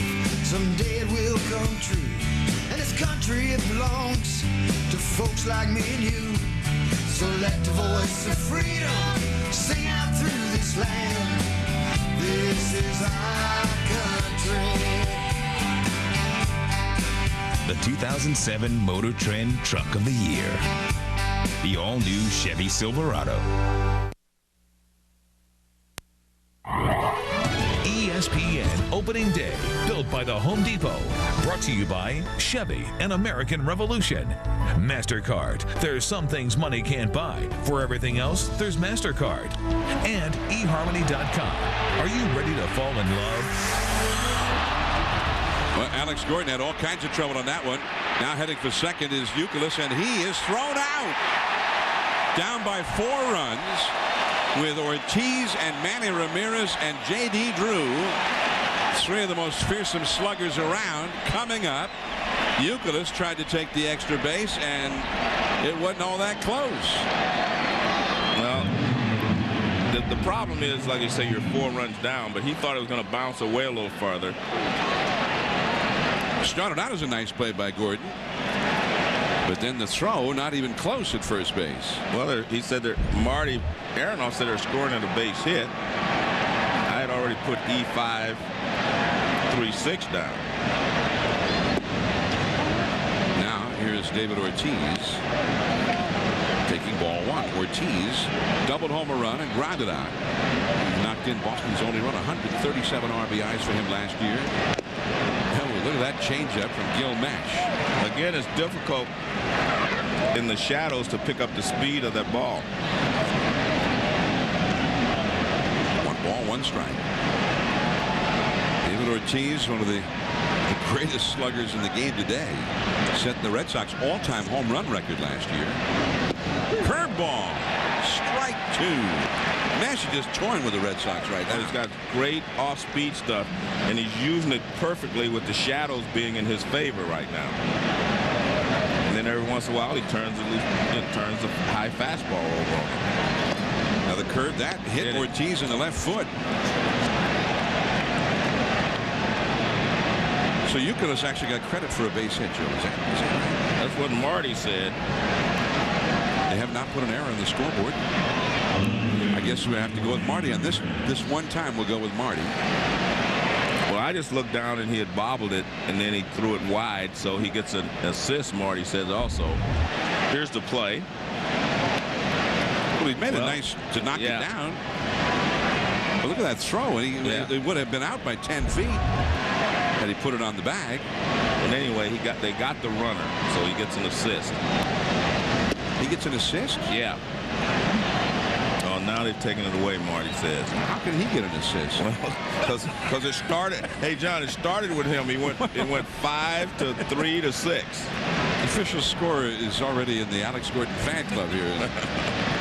What is George Brett, the official scorer? 1 ball and no strikes to Manny Ramirez.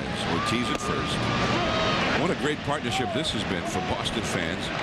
Ortiz and Ramirez, although Ortiz is beloved and Manny is forever bringing on trouble for himself and asking to be traded, demanding to be traded. The Red Sox trying to oblige him at various times.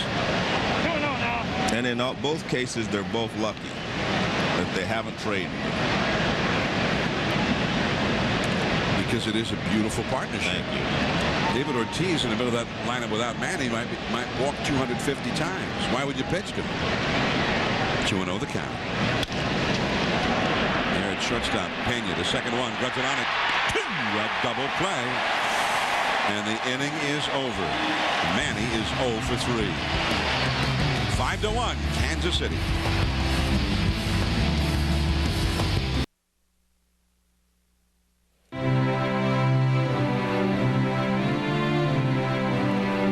In 1957, 10 years after breaking baseball's color barrier, Jackie Robinson retired, having helped the Dodgers win 6 pennants and 1 World Series. But the former Rookie of the Year wasn't out of work for long, accepting an executive position with chock full of nuts. I am not going to come back to baseball as much as I love the game and as much as I appreciate what it has done for me, but I think my future now is in another field. On the 60th anniversary of Jackie Robinson's first Major League game, we honor a man whose impact will never be forgotten.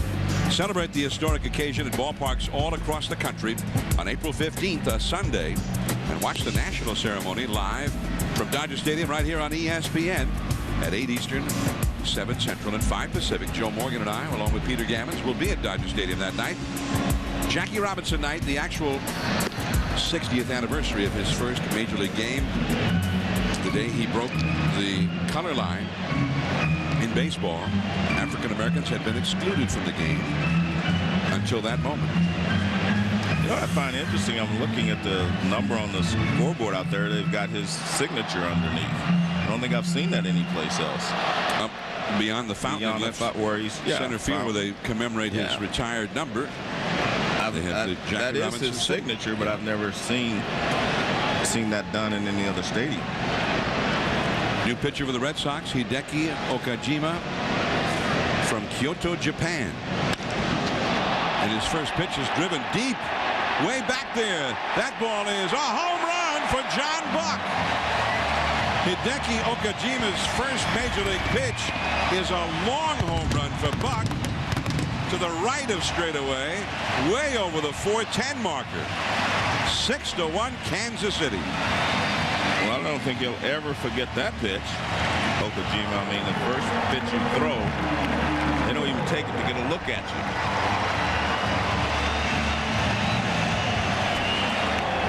First home run of the game.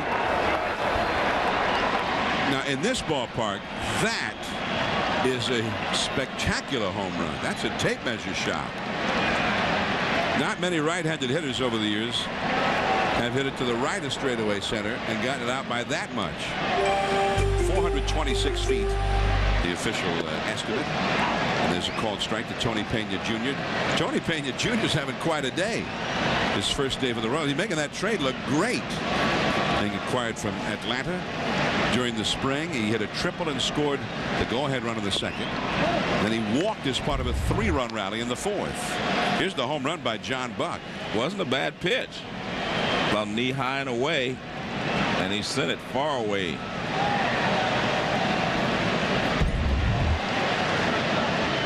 Ball and a strike to Pena. That fastball to the inside. 1-2. The shadows of the late afternoon are almost to the pitcher's mound. There's how far that ball went, right to the base of the fountain, almost into the fountains. That's a long home run in this ballpark. I worked my first games here, Joe, in 1974, and I don't know that any right-handed hitters, not even the biggest sluggers, hit many that well to that part of this ballpark.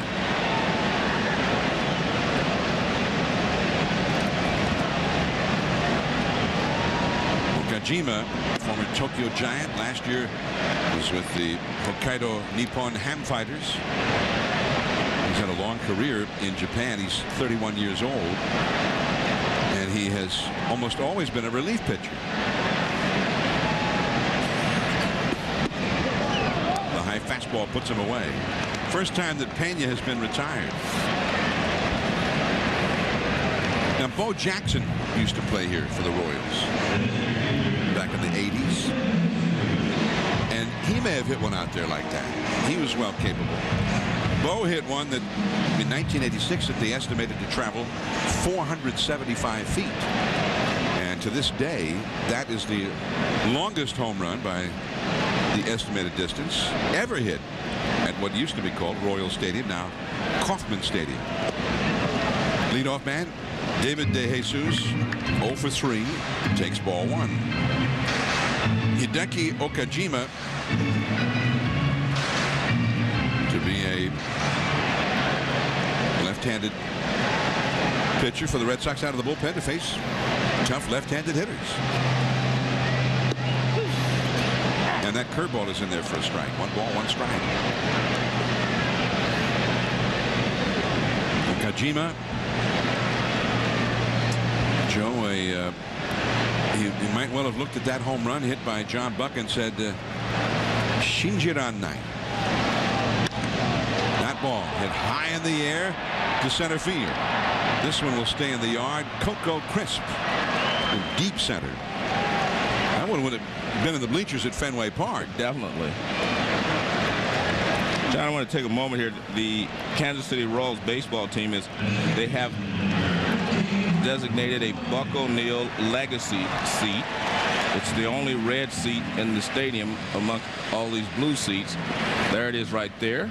And earlier today, his brother Warren sat in that seat, and every game they're going to pick someone with the spirit of Buck O'Neil to sit in that seat every day during the Royals home game, and the committee will choose the recipient every day, and they're asking for fans and people in the neighborhood to send in names for the people who have had special accomplishments and who kind of embody the spirit that Buck O'Neil brought around to this community. So it's kind of an interesting honor for Buck O'Neil and the memory of Buck O'Neil and his family. I never thought of anything like that, but that's great. Keep looking around for Buck here at the ballpark. That was a foul ball by Grudzelanic. This is the place where I first met him. Yeah. I was introduced to him many years ago right here at Kauffman Stadium, and got to talking with him and found out I didn't know anything about him. And this is before Ken Burns did the baseball documentary for PBS, which Buck was a great part, and really the best part. Yeah. The 2-1 pitch. 2-2 now to Grudzelanic, who has had 3 hits today and 3 runs batted in. He's been the star for the Royals in this game. They lead 6-1. But we got to talking, and I found out his background with the Kansas City Monarchs and the old Negro Leagues, and so I ended up doing an interview with him for the Baltimore Orioles radio network, and he was so mesmerizing, so inspiring, not not only with the old stories, but just with the passion with which he recounted those great days. I had a show that lasted about 6 or 7 minutes, and I turned it into a 4-part show. Yeah. We ran that interview for several days. 2-2 the count. And that's just fouled on the third base side by Grudzielanek. Buck O'Neil truly missed. Truly missed. And he's the one that, in my opinion, he's directly responsible for all the Negro League players being inducted into the Hall of Fame, along with the great Ted Williams. Ted Williams, in his induction speech, said that there were players in the Negro League who belonged in the Hall of Fame. So he started the ball rolling, and Buck O'Neil kept their legacy alive. At third, Lowell. And Grudzielanek retired for the first time. Long home run by John Buck. And Kansas City's lead is now 6-1. J.D. Drew coming up in the 7th.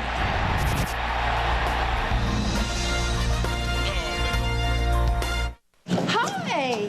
Hi. How are the kids? Hi, good. Gosh, Charlie must be, what, 16 now, right? No, he's 10. I just saw Charlie driving the other day. Charlie, my Charlie.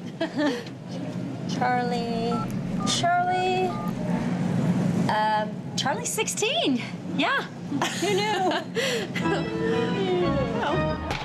Another perfect day at the park. Get your tickets now to see Ron Washington's first weekend as Rangers manager as we take on the Red Sox. ESPN Opening Day, built by the Home Depot. Brought to you by Chevy and American Revolution. MasterCard. There's some things money can't buy. For everything else, there's MasterCard. And eHarmony.com. Are you ready to fall in love? I'm John Miller with Joe Morgan. Opening day from Kansas City. And the Royals are kind of one of those teams that opening day is all about. A team hoping for much better things, starting with a clean slate after 3 miserable years in a row. And their home opener so far could hardly have worked out better. They have a 6-1 lead, and their new star pitcher, Gil Mesh, has been superb. And he throws J.D. Drew a called strike, 1-2 to Drew.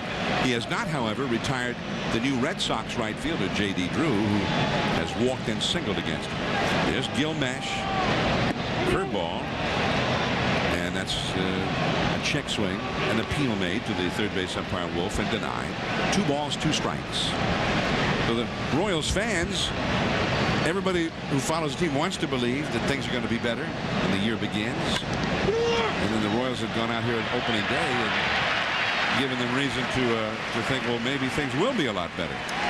Well, they had lost over 100 games 3 years in a row, and that's just, you know, truthfully, that's unacceptable if you're a fan here. You say it's got to get better, and I'm sure it will.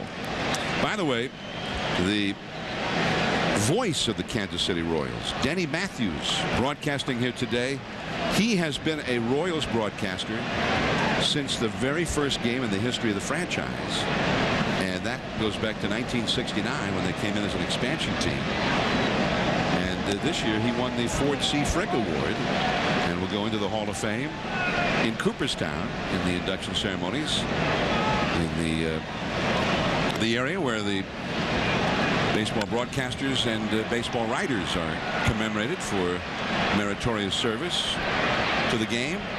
The wind is swirling in here, and you saw Glode have to move quite a bit to go get that one, but Mike Lowell is retired. Lowell is 0 for 3, 2 down in the Boston 7th. The Royals ahead 6-1. Congratulations to Denny Matthews. I talked to him before the game, Joe, and there's Denny. He's having a little lunch there in the 7th inning. His partner, Joe Lefevre, the son of former Major Leaguer Jim Lefevre, is his partner. So it's Jim Lefevre's inning. There's Jim Lefevre on the other side of the booth there. But Denny Matthews, this is his 39th opening day broadcast. There's Jim Lefevre, and there's Denny Matthews over there on the right-hand side. Oh, Ryan Lefevre. What did I call him? Oh, Jim Lefevre's son, Ryan Lefevre. Another big curveball from Mesh, 0-2 to Varitek, who is 0-4-2 in this game. But Denny Matthews said the first opener here was at the old Municipal Stadium. They had 17,000 there for the first game of the Kansas City Royals. And Tony Pena Jr., he's done everything just right today. An instant star in Kansas City. T and Sweeney and Gordon coming up. This hot fudge shake combined with the Oreos is the #3 top invention in all of history. What are the first two? Well, #1 is the doorbell, and #2 is still open. I mean, it's anybody's game. It's not like the radio or the telephone like that. Not that I know of. But this thing's cool. What's this? It's a visor. All right, #2. Hot fudge shake made with Oreo cookies. New at Sonic. A favorite childhood cookie blended with hot fudge into a cool, creamy treat. Pay the Sonic way. Swipe your credit or My Sonic card from your car. Royals 6, Red Sox 1, last of the 7th. 7-inning stretch time here at Kauffman Stadium. Been a very joyous opener so far. Major League Baseball on ESPN continues on Wednesday night. David Wright and the loaded New York Mets wrap up their first series of the year against the defending World Series champion St. Louis Cardinals, led by Albert Pujols. Wednesday night baseball on ESPN 2 at 8 Eastern is also available in high definition on ESPN 2 HD. Dan Schulman and Oral Hershiser will be there to bring it to you from Busch Stadium on Wednesday. This is Mark Teahen, the third place hitter for the Royals, with cleanup man Mike Sweeney on deck, and then the young rookie prospect Alex Gordon due up third, and Hideki Okajima throws him a strike. So Teahen with a count of 0-1. He has singled, struck out, and then he singled home a run his last time, a 2-out RBI single. He's 2 for 3. Curveball from Okajima is up and away. They got Teahen as part of a 3-sided trade that involved the Astros and the Athletics. And that was the deal in which Kansas City sent Carlos Beltran and eventually ended up with the Astros. Teahen came from Oakland in that deal. And a foul out of play off to the left. But they think he's ready to blossom based on what they saw from him the last 4 months of last year. There's Brendan Donnelly, acquired for the Angels for the Red Sox in the offseason, getting ready in the pen. Last of the 7th, Kansas City ahead 6-1. Hideki Okajima from Kyoto, Japan, in his first major league game. Many years with the Tokyo Yomiuri Giants. And the high fastball struck him out swinging. And there is one away. Now, let's get an update from the studio. All right, John Scott Reese here with a SportsCenter in-game update from Colorado. 5-5 game, D-backs and Rockies bottom 6. And pinch hitter Jeff Baker, who homered on opening day 2 years ago, does the trick today just out of the outstretched arm of Chris Young. And the Rockies 6-5 over the Snakes, bottom 7. Jeff? And coming up next here, we've got Justin Morneau, your reigning MVP, leading the Twins and the O's. That'll be on ESPN 2, top of the hour, guys. Thanks, John. And there's ball 1 up and into Mike Sweeney, the cleanup man for Kansas City. Sweeney is singled, flied to shallow center, and struck out. 6-1, the Royals ahead here. I saw the Rockies during spring training, Joe. Very impressive lineup. And the question is the same for them as it is for so many teams around baseball this year about their starting pitching. And remember, they traded away one of their best, Jason Jennings, traded to the Astros, although they got 2 pretty good arms in that deal, Buck Holtz and Jason Hirsch. Hirsch is probably going to be in their rotation. That's a base hit to left field for Mike Sweeney, his second hit. And that will bring up the rookie, Alex Gordon, looking for his first major league hit. But they got another tough lefty out there to face him. Well, this one's not quite as tough as the last one because this one is more over the top, looks more like a regular pitcher that you see in spring training. More conventional. Conventional. Javi Lopez is an unconventional weapon. Very much so. Alex Gordon has struck out twice. Both of those strikeouts against Curt Schilling. And then he was hit by a pitch in the 5th inning facing Javier Lopez. And the curve for a strike. And Gordon shot a quick glance back at Tim Cheetah. Well, his curveball seems to float up there, and it breaks a lot, but it seems to doesn't have a lot of speed. So far, it looks like he just uses it for that first pitch strike. Flip it up there. 0-1 the count. Runner at first. That is knocked down by Euclid. Steps in the bag 1 and will not make a throw to second. Sweeney's in there safely. Gordon puts the ball in play for the first time and hit the ball pretty hard. And kind of bad luck there because there was a runner at first. Definitely bad luck. If no one's at first base, that ball's down the line into the corner. See how close he is to the line right there.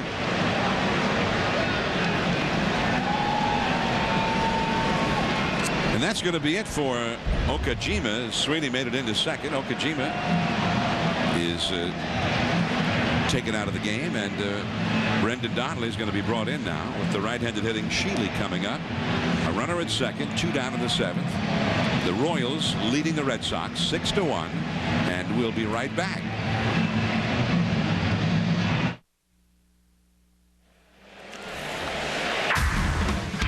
ESPN Game Track. David Ortiz gave the Red Sox a lead in the first against Gil Mesh with this double into the gap in left center field. But they could not get him home. And then later on, it was Mark Grudzielanek who just took the game over, and that 2-run double lengthened the lead. His second and third RBIs have made it 4-1. Gil Mesh has done the rest. He has dazzled the Red Sox. 7 strong innings. He's only allowed 5 hits. And just that 1 first-inning run. Now Brendan Donnelly in from the Boston bullpen. Another acquisition for the Red Sox in the offseason. Donnelly had a lot of success these last several years in the Angels bullpen. Their bullpen been one of the best bullpens in the league for a few years. Good slider. Likes to throw it. Red Sox are without Mike Timlin at the start of the year.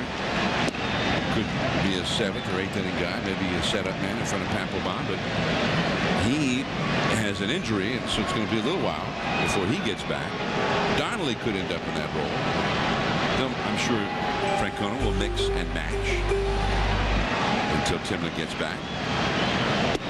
And there's that slider you're talking about. That one didn't do a whole lot of sliding, just kind of hung right there through the middle, but he had Sheely buckling a little bit. 1-2. He gives you a lot of motion in his delivery, Joe. Definitely. I mean, the good thing about him, though, is he has pretty good control. Perfect pitch. Foul tip. 92-mile-an-hour fastball to get him. On to the 8th inning. 6-1, Kansas City. Alex is about to collide with a motorcycle that is squarely in his blind spot. But with the world's first blind spot sensor in his all-new Volvo S80, it can see what he can't. Introducing a luxury car that protects the luxury of life. He was a soldier, a writer, an activist, a politician, a voice, a leader, a father, a husband, and a friend. Being a Hall of Fame second baseman was the easy part. Major League Baseball and ESPN celebrate Jackie Robinson Day, Sunday, April 15th at 8 on ESPN.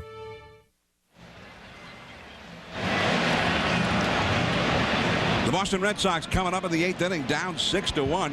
And Coco Crisp will try and get the Red Sox going. Boston has had only 3 hits, all singles, and no runs since the first inning against Mesh. The native of Scott, Louisiana, and a changeup. And really, since that first inning, Joe, changeups, great curveball, he's got the good fastball. He's almost been able to do whatever he wants on every pitch. Well, I think that's the key. He's had the exceptional control of all of his pitches. 1 strike to count. Interestingly enough, Curt Schilling was his opponent today, and Schilling had one of his worst starts in a long time. But Gil Mesh, watching him pitch here, he kind of reminds you of Schilling. Exactly. He's throwing strikes, using all of his pitches. And he's thrown 96 pitches. I don't know how long they expect him to go, but he's throwing the ball very well right now. Slider down and in. They got the bullpen working right now, so if they decide they need to get him out of there, they'll be prepared to do so. Here's Peralta warming up. Joel Peralta. Crisp down the first base line. Sheely covers up. Mesh covering. Nice play. 1 away. Just like they did in spring training. Pitchers fielding practice. PFPs. Yeah. Well, it looks like Sheely did a little fielding practice himself. Yeah, he's actually made a couple of nice plays over there today.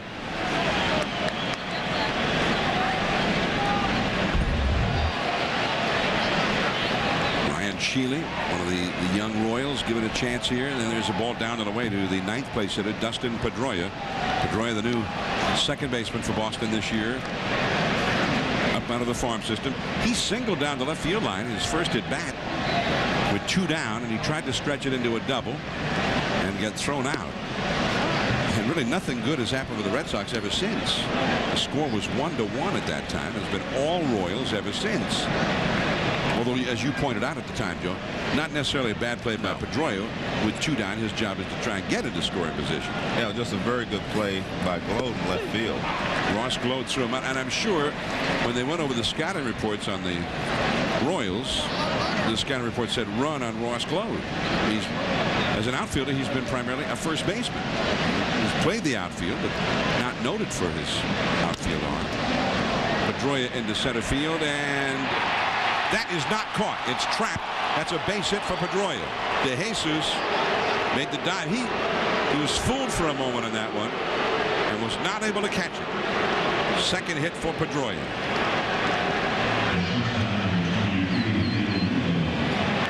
Well, I actually thought the sun bothered him a little bit at the beginning. You see he has his glasses down, so he did everything he possibly could, but the ball just bounces right in front of him. He does a good job of keeping it from bouncing past him. And that apparently is going to be all for Gil Mesh as Buddy Bell heads out to the mound. Buddy Bell going to take the ball from Gil Mesh, and the crowd already on its feet here at Kauffman Stadium. And Mesh departs to a big ovation.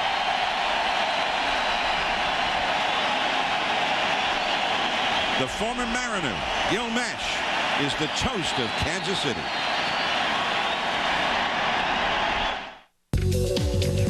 You guys look like you're totally gelling. Oh, we're not just gelling.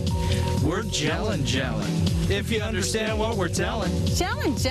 Did you get it, Ellen? I do, Helen. Gelling is something very compelling. Are you gelling? We put 2 kinds of gel into Dr. Scholl's new and improved massaging gel insoles. Outrageous comfort, guaranteed. We're gelling. You're not. You're not. Are you gelling? Dr. Scholl.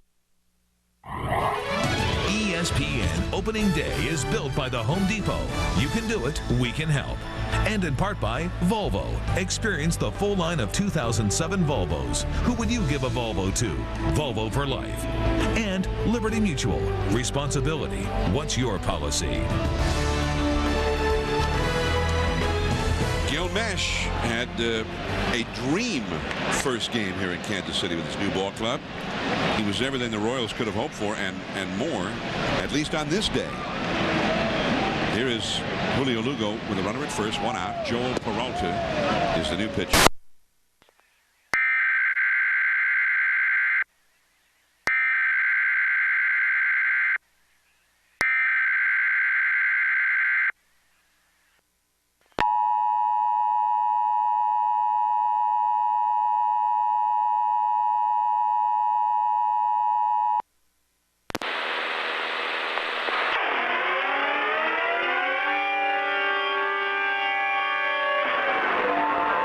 Police say the Amber Alert for Teresa King, 16-year-old Teresa King, is over. Police say the suspect heard the news coverage and dropped King off at the police station. Again, the Amber Alert for 16-year-old Teresa King out of Italy has been canceled. We now resume regular programming.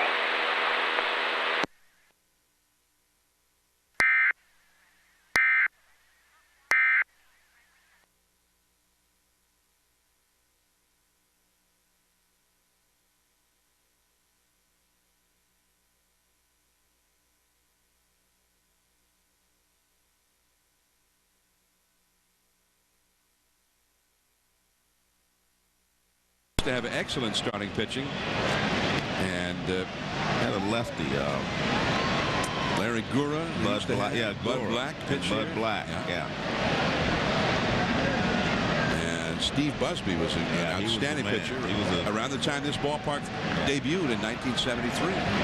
35th anniversary of this ballpark. 2-2 pitch. Right up the middle, base hit. And that was kind of a fat pitch there. Yeah. Looked like a high fastball.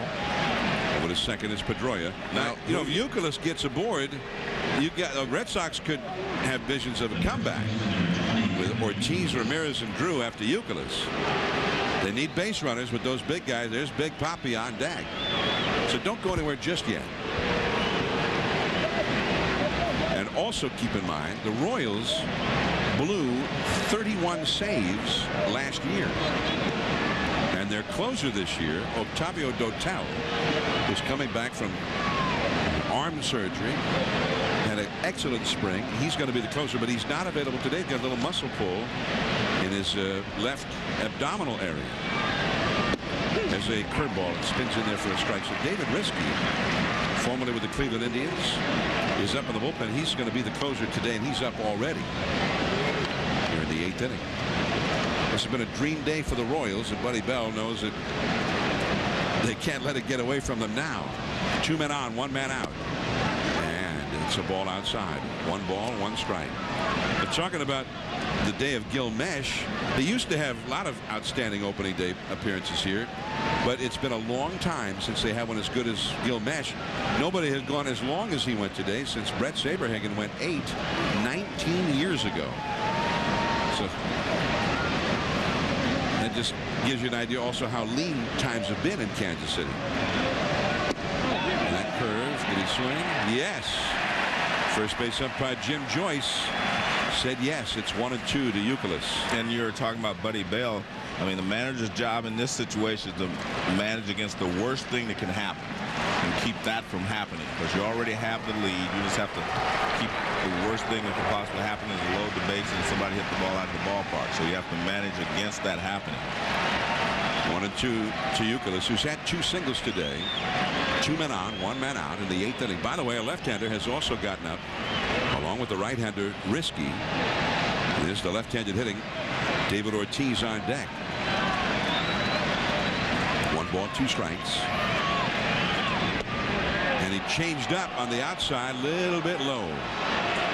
2-2. Well, the one thing you have to do, I mean, the great thing about Youkilis, if you're the Red Sox, is he does not chase a lot of pitches out of the strike zone. He makes you throw a strike.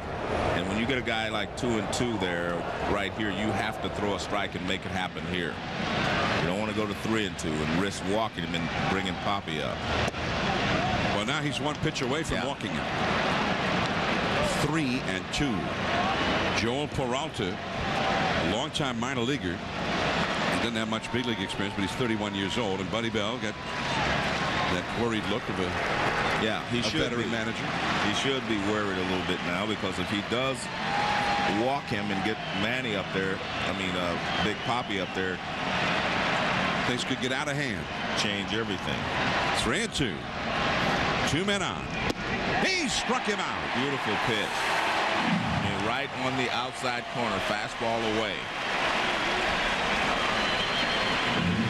And so the bases will not be loaded for Ortiz. That ball had a little movement back toward the plate. It looked like it started off the plate outside and moved back towards the plate. And that's a very difficult pitch to handle if you're a right-handed hitter. The catcher, John Buck, out to speak to Joel Peralta. Watch your team's out-of-market games live from anywhere in the world. Major League Baseball right to your desktop. Go to ESPN.com and search for MLB.TV. Sign up today. So here's Ortiz. Well, Ortiz is now a guy that knows they don't need a home run here. They need base runners. If he can get aboard, you got Manny and J.D. Drew behind him. He's doubled home run already today. That changeup in the first inning. In fact, he doubled home a run in the first inning. And Pedroia getting to second base here in the 8th inning is the first runner to get to second base since Ortiz doubled in the first. I don't think Ortiz is thinking about getting on base, though, John. I think he's thinking about clearing the bases. Well, clearing the bases is getting on base. Yeah. You're not there long. Yeah, but he's not looking for a walk or a single. I think this is one of those spots, though. You see Ortiz, although he plays a lot against Fenway Park, hit most of his homers away from Fenway last year, which is very impressive. Got 2 men on right now. I think a homer kills the rally. 1-1 the count. Changed up, had him off balance. Yeah.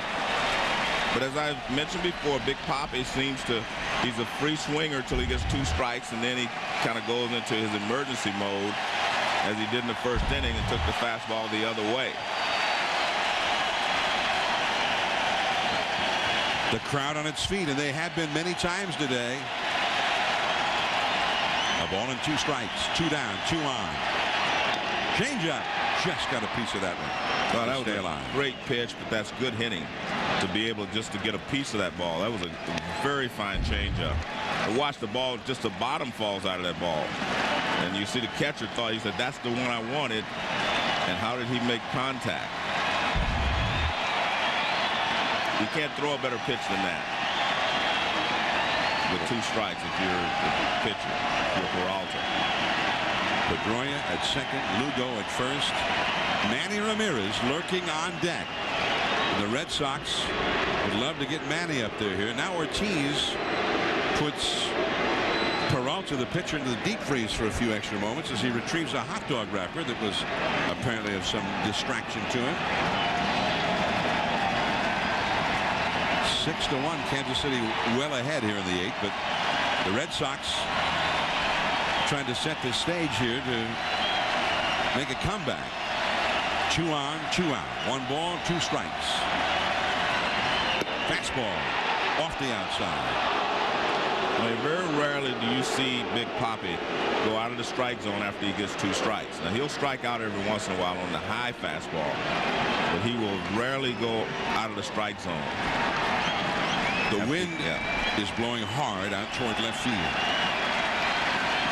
2-2. Changeup, and Ortiz rolls it foul to stay alive. 2 balls, 2 strikes. They had the lefty Jimmy Gobble, who had been up in the bullpen, but then Ortiz came up, and Buddy Bell elected to stay with Joel Peralta.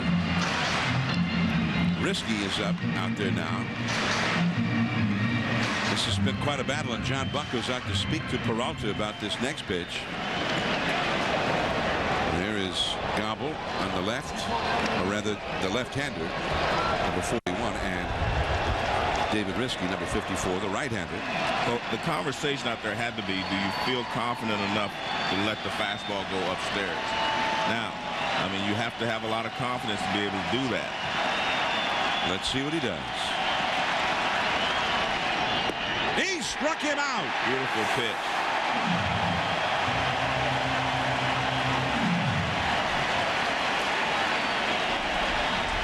Joe Peralta gets the big out, and the Royals still have the 5-run lead. 6-1, Kansas City to the last of the 8th.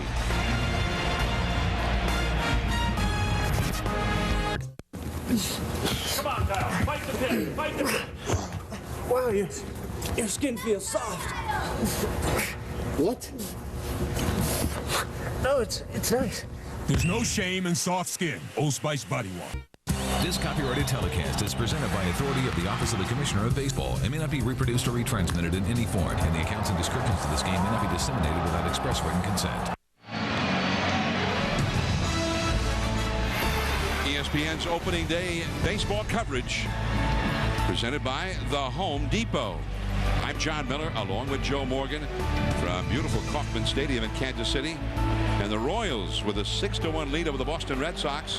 Has been a dream of an opening day for the Royals. And there is Joel Pinheiro, the former Seattle Mariner, former teammate of Gil Mesh, acquired by the Red Sox in the offseason.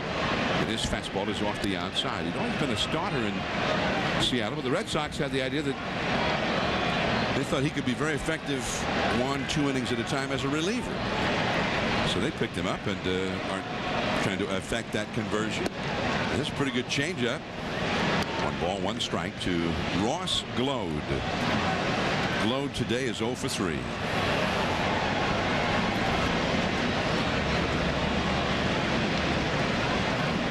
Glode Slode, Buck, and Pena, the last third of the order for the Kansas City Royals. That changeup back to the screen. 1 ball and 2 strikes now. Next Sunday, by the way, don't forget, Joe and I will be in Texas, and we'll see these Boston Red Sox up against the Texas Rangers at the ball. What is it? I think it's called Ranger Stadium now. They changed their Rangers Park, whatever it is. Whatever it's called, by whatever name, we'll be there. And to see the Texas Rangers under their new manager, Ron Washington. John, you mentioned Pinheiro used to be a starter. Now he's a reliever. Jonathan Papelbon, I saw him in the dugout, in the locker room before the game, and he used to be a starter. Now he's back to being a closer. And to be honest with you, I think from talking to him last year at the All-Star break, he really enjoyed being a closer. Well, I'm certainly happy that you decided to be honest with me. Oh. Yeah, I was wondering when that was going to happen. You're right. 2-2 to Pinheiro. But he definitely feels that he can close, and I guess they're not sure if he could handle the load as a starter, because of his arm, his shoulder, I guess. Well, he certainly did a great job as a closer last year. Then he had some arm trouble late in the season. That one hit the bag. Youkilis couldn't handle it. Almost went right over his head. And Ross Slode got some help for his first hit of the season.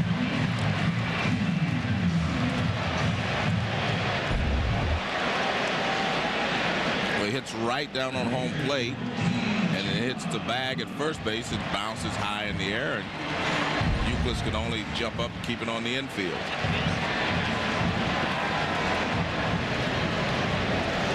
By the way, when we're in Texas on Sunday at the Rangers Park, should be Curt Schilling on the mound for the Boston Red Sox again. So Schilling up against the Rangers on Sunday Night Baseball, 8 Eastern, 7 Central, 5 Pacific. I was thinking we might get a chance to see Dice K, but I guess you're right. He's going to pitch. He's going to pitch Tuesday or Wednesday. Pitch Thursday here, and then next Wednesday at Fenway Park. And that Fenway debut for Daisuke, there he is, will be televised on ESPN. Wednesday Night Baseball. 1 strike to count. Julio Lugo calls off Pedroia and Lugo. Out number 1. Buck earlier had a double and a homer. Now Pena will be coming up, and we're going to go to the studio and Scott Reese.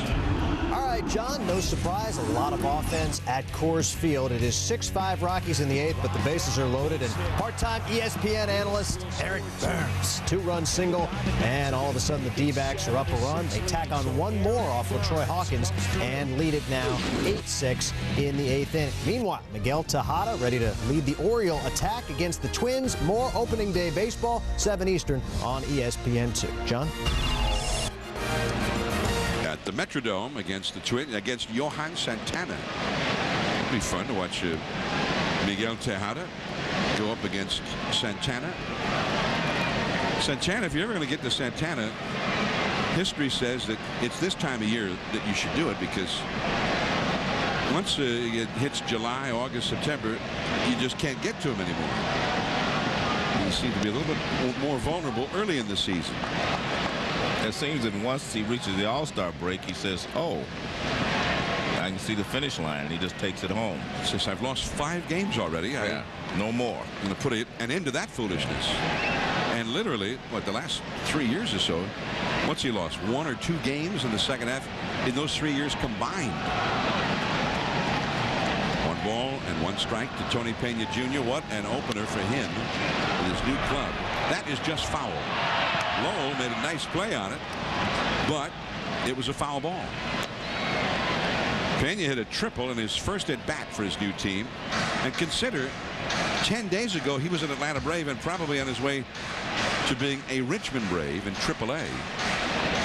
And then one day he's traded to Kansas City. The next day they anoint him as their starting shortstop.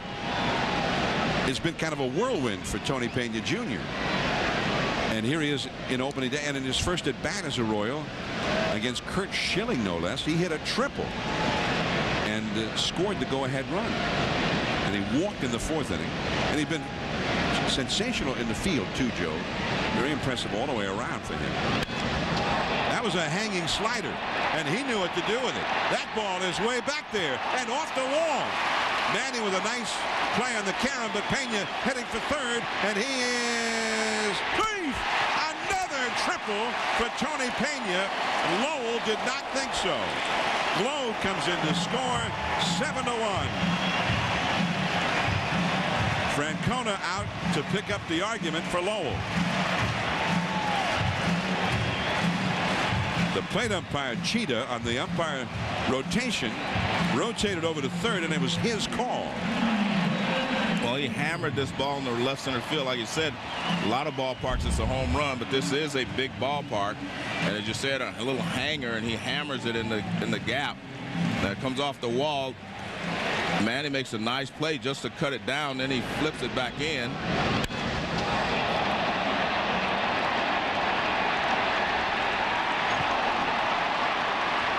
And he said, I'm going for 3 again.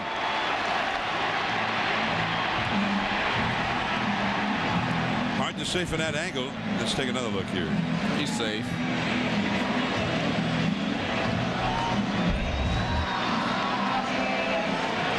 That's going to be it for Pinheiro.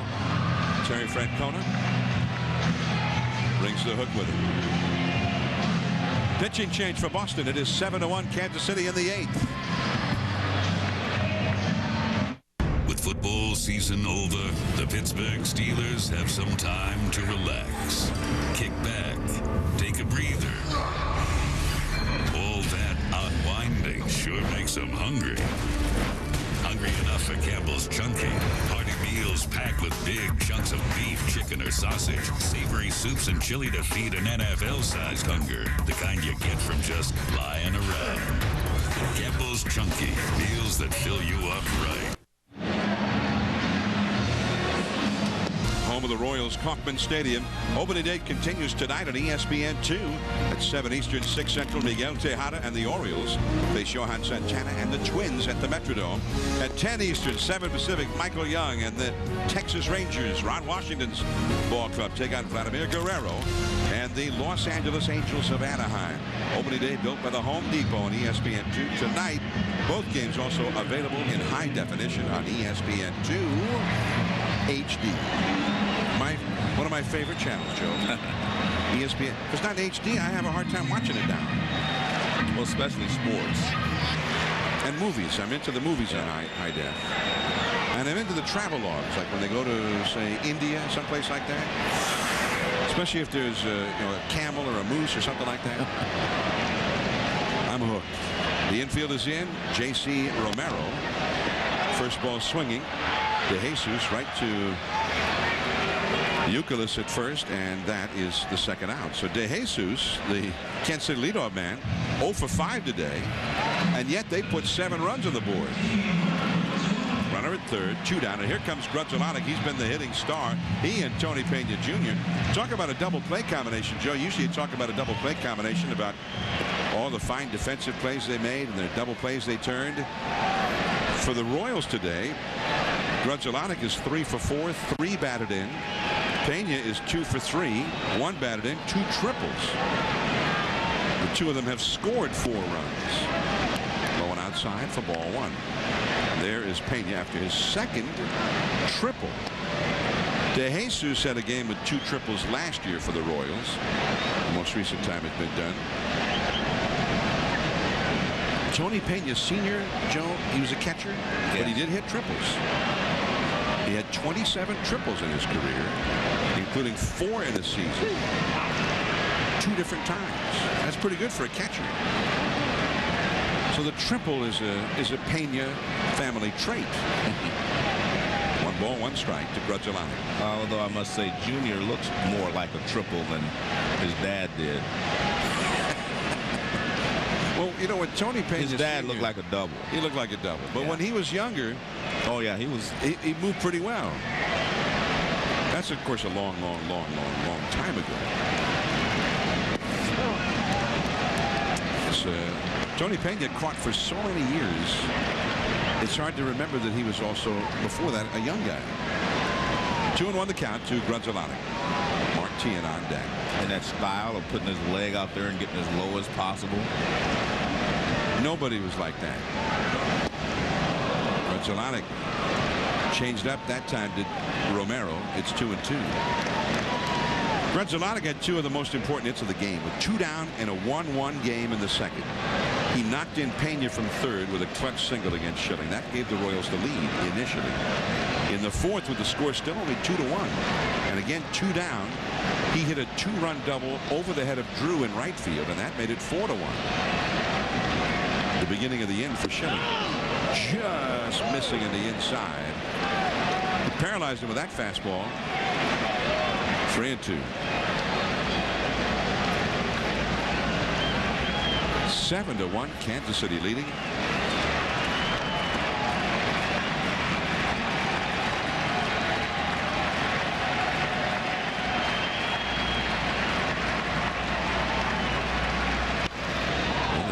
Slider pulled foul over toward the Boston dugout. 3-2. Now the Red Sox will be here for 2 more games in KC. Tomorrow's a day off for both clubs, and then Wednesday night Josh Beckett will go against Odalis Perez, the veteran lefty, and Thursday afternoon Zach Greinke returns to the Royals rotation. He had an excellent year not so long ago for Tony Pena Sr. Pena Sr. was the manager here, and he'll be up against Daisuke Matsuzaka. Center field, and right on the edge of the low-lying sun was crisp, but he handles it, and the inning is over. 7-1, Kansas City.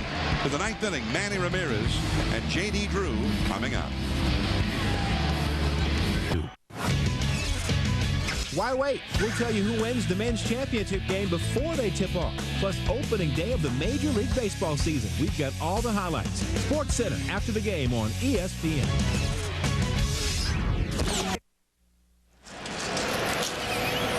This ESPN telecast is available on ESPN HD, presented by Olivia.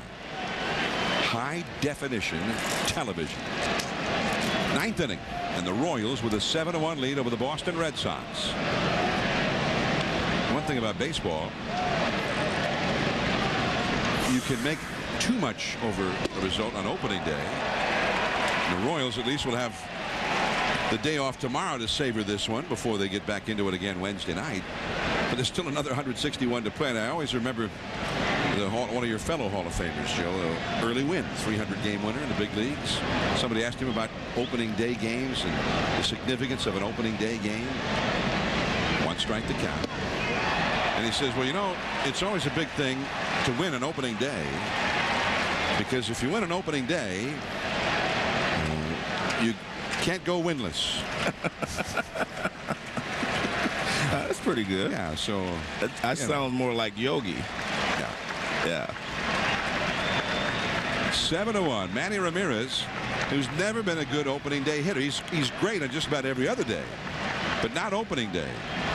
And he is 0 for 3 in this one. He's lined to center, grounded to third, and grounded into a double play.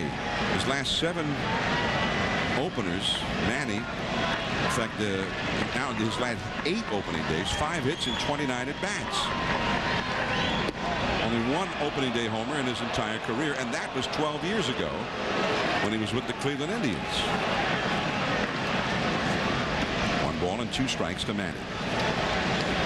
J.D. Drew on deck. Oh, not J.D. Drew. Willie Mo Pena has come out on deck. Sliders, strike 3 call. Well, Manny is not going to change his fortunes about opening day, but I'd hate to be the guy to have to pitch to him on Tuesday. Or Wednesday, I should say. Wednesday, that will go to the veteran Odalis Perez, the epitome of the stylish left-handed Joe. And when he's got things working, he can be awfully frustrating to face. There's Perez in the middle there, that group. Now Willie Mo Pena. Where's J.D. Drew? It's a right-hander on the mound. I don't think he injured himself going after those fly balls or anything. I don't think. It wasn't evident to us. Yeah. Peralta in relief of Gil Mesh.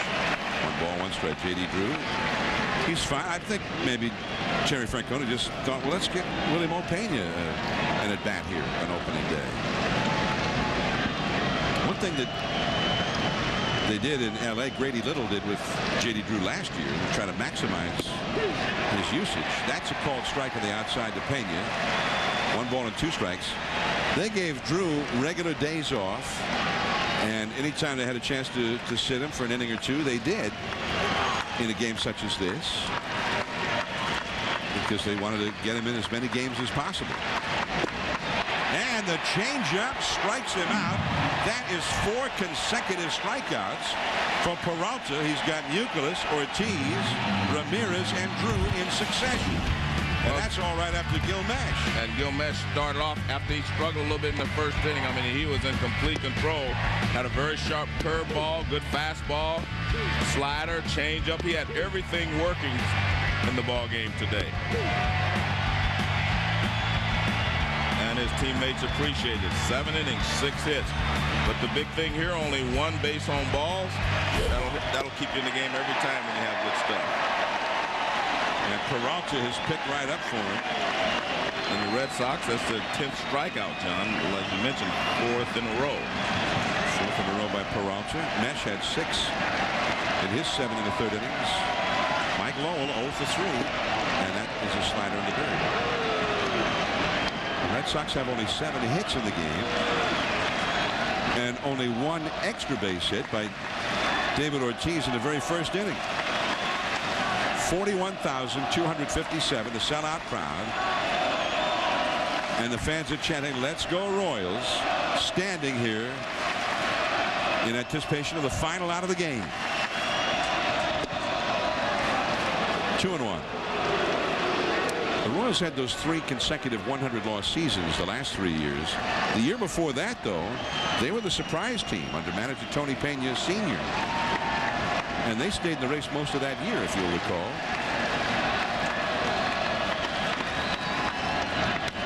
That one is a base hit down the left field line and into the corner.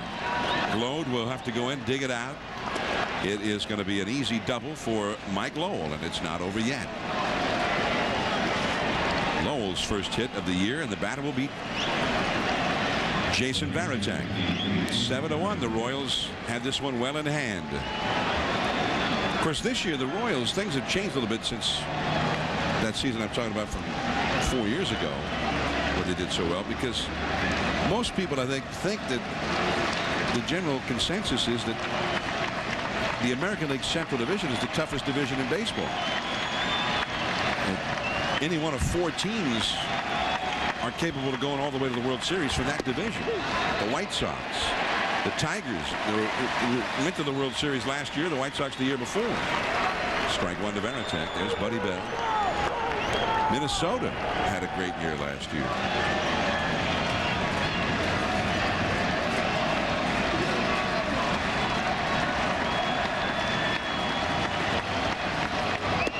Inside from Peralta. Now, the Royals are leading here 7-1. The most lopsided opening day win in Kansas City history occurred all the way back in 1979. That was the George Brett era. They beat the Blue Jays 11-2. This would be the 2nd largest opening day margin of victory in their history if the score holds up. Strike 2 call. Varitek is 0 for 3. Tell you what, Peralta is throwing the ball exceptionally well. Inside corner, outside corner, change of speeds.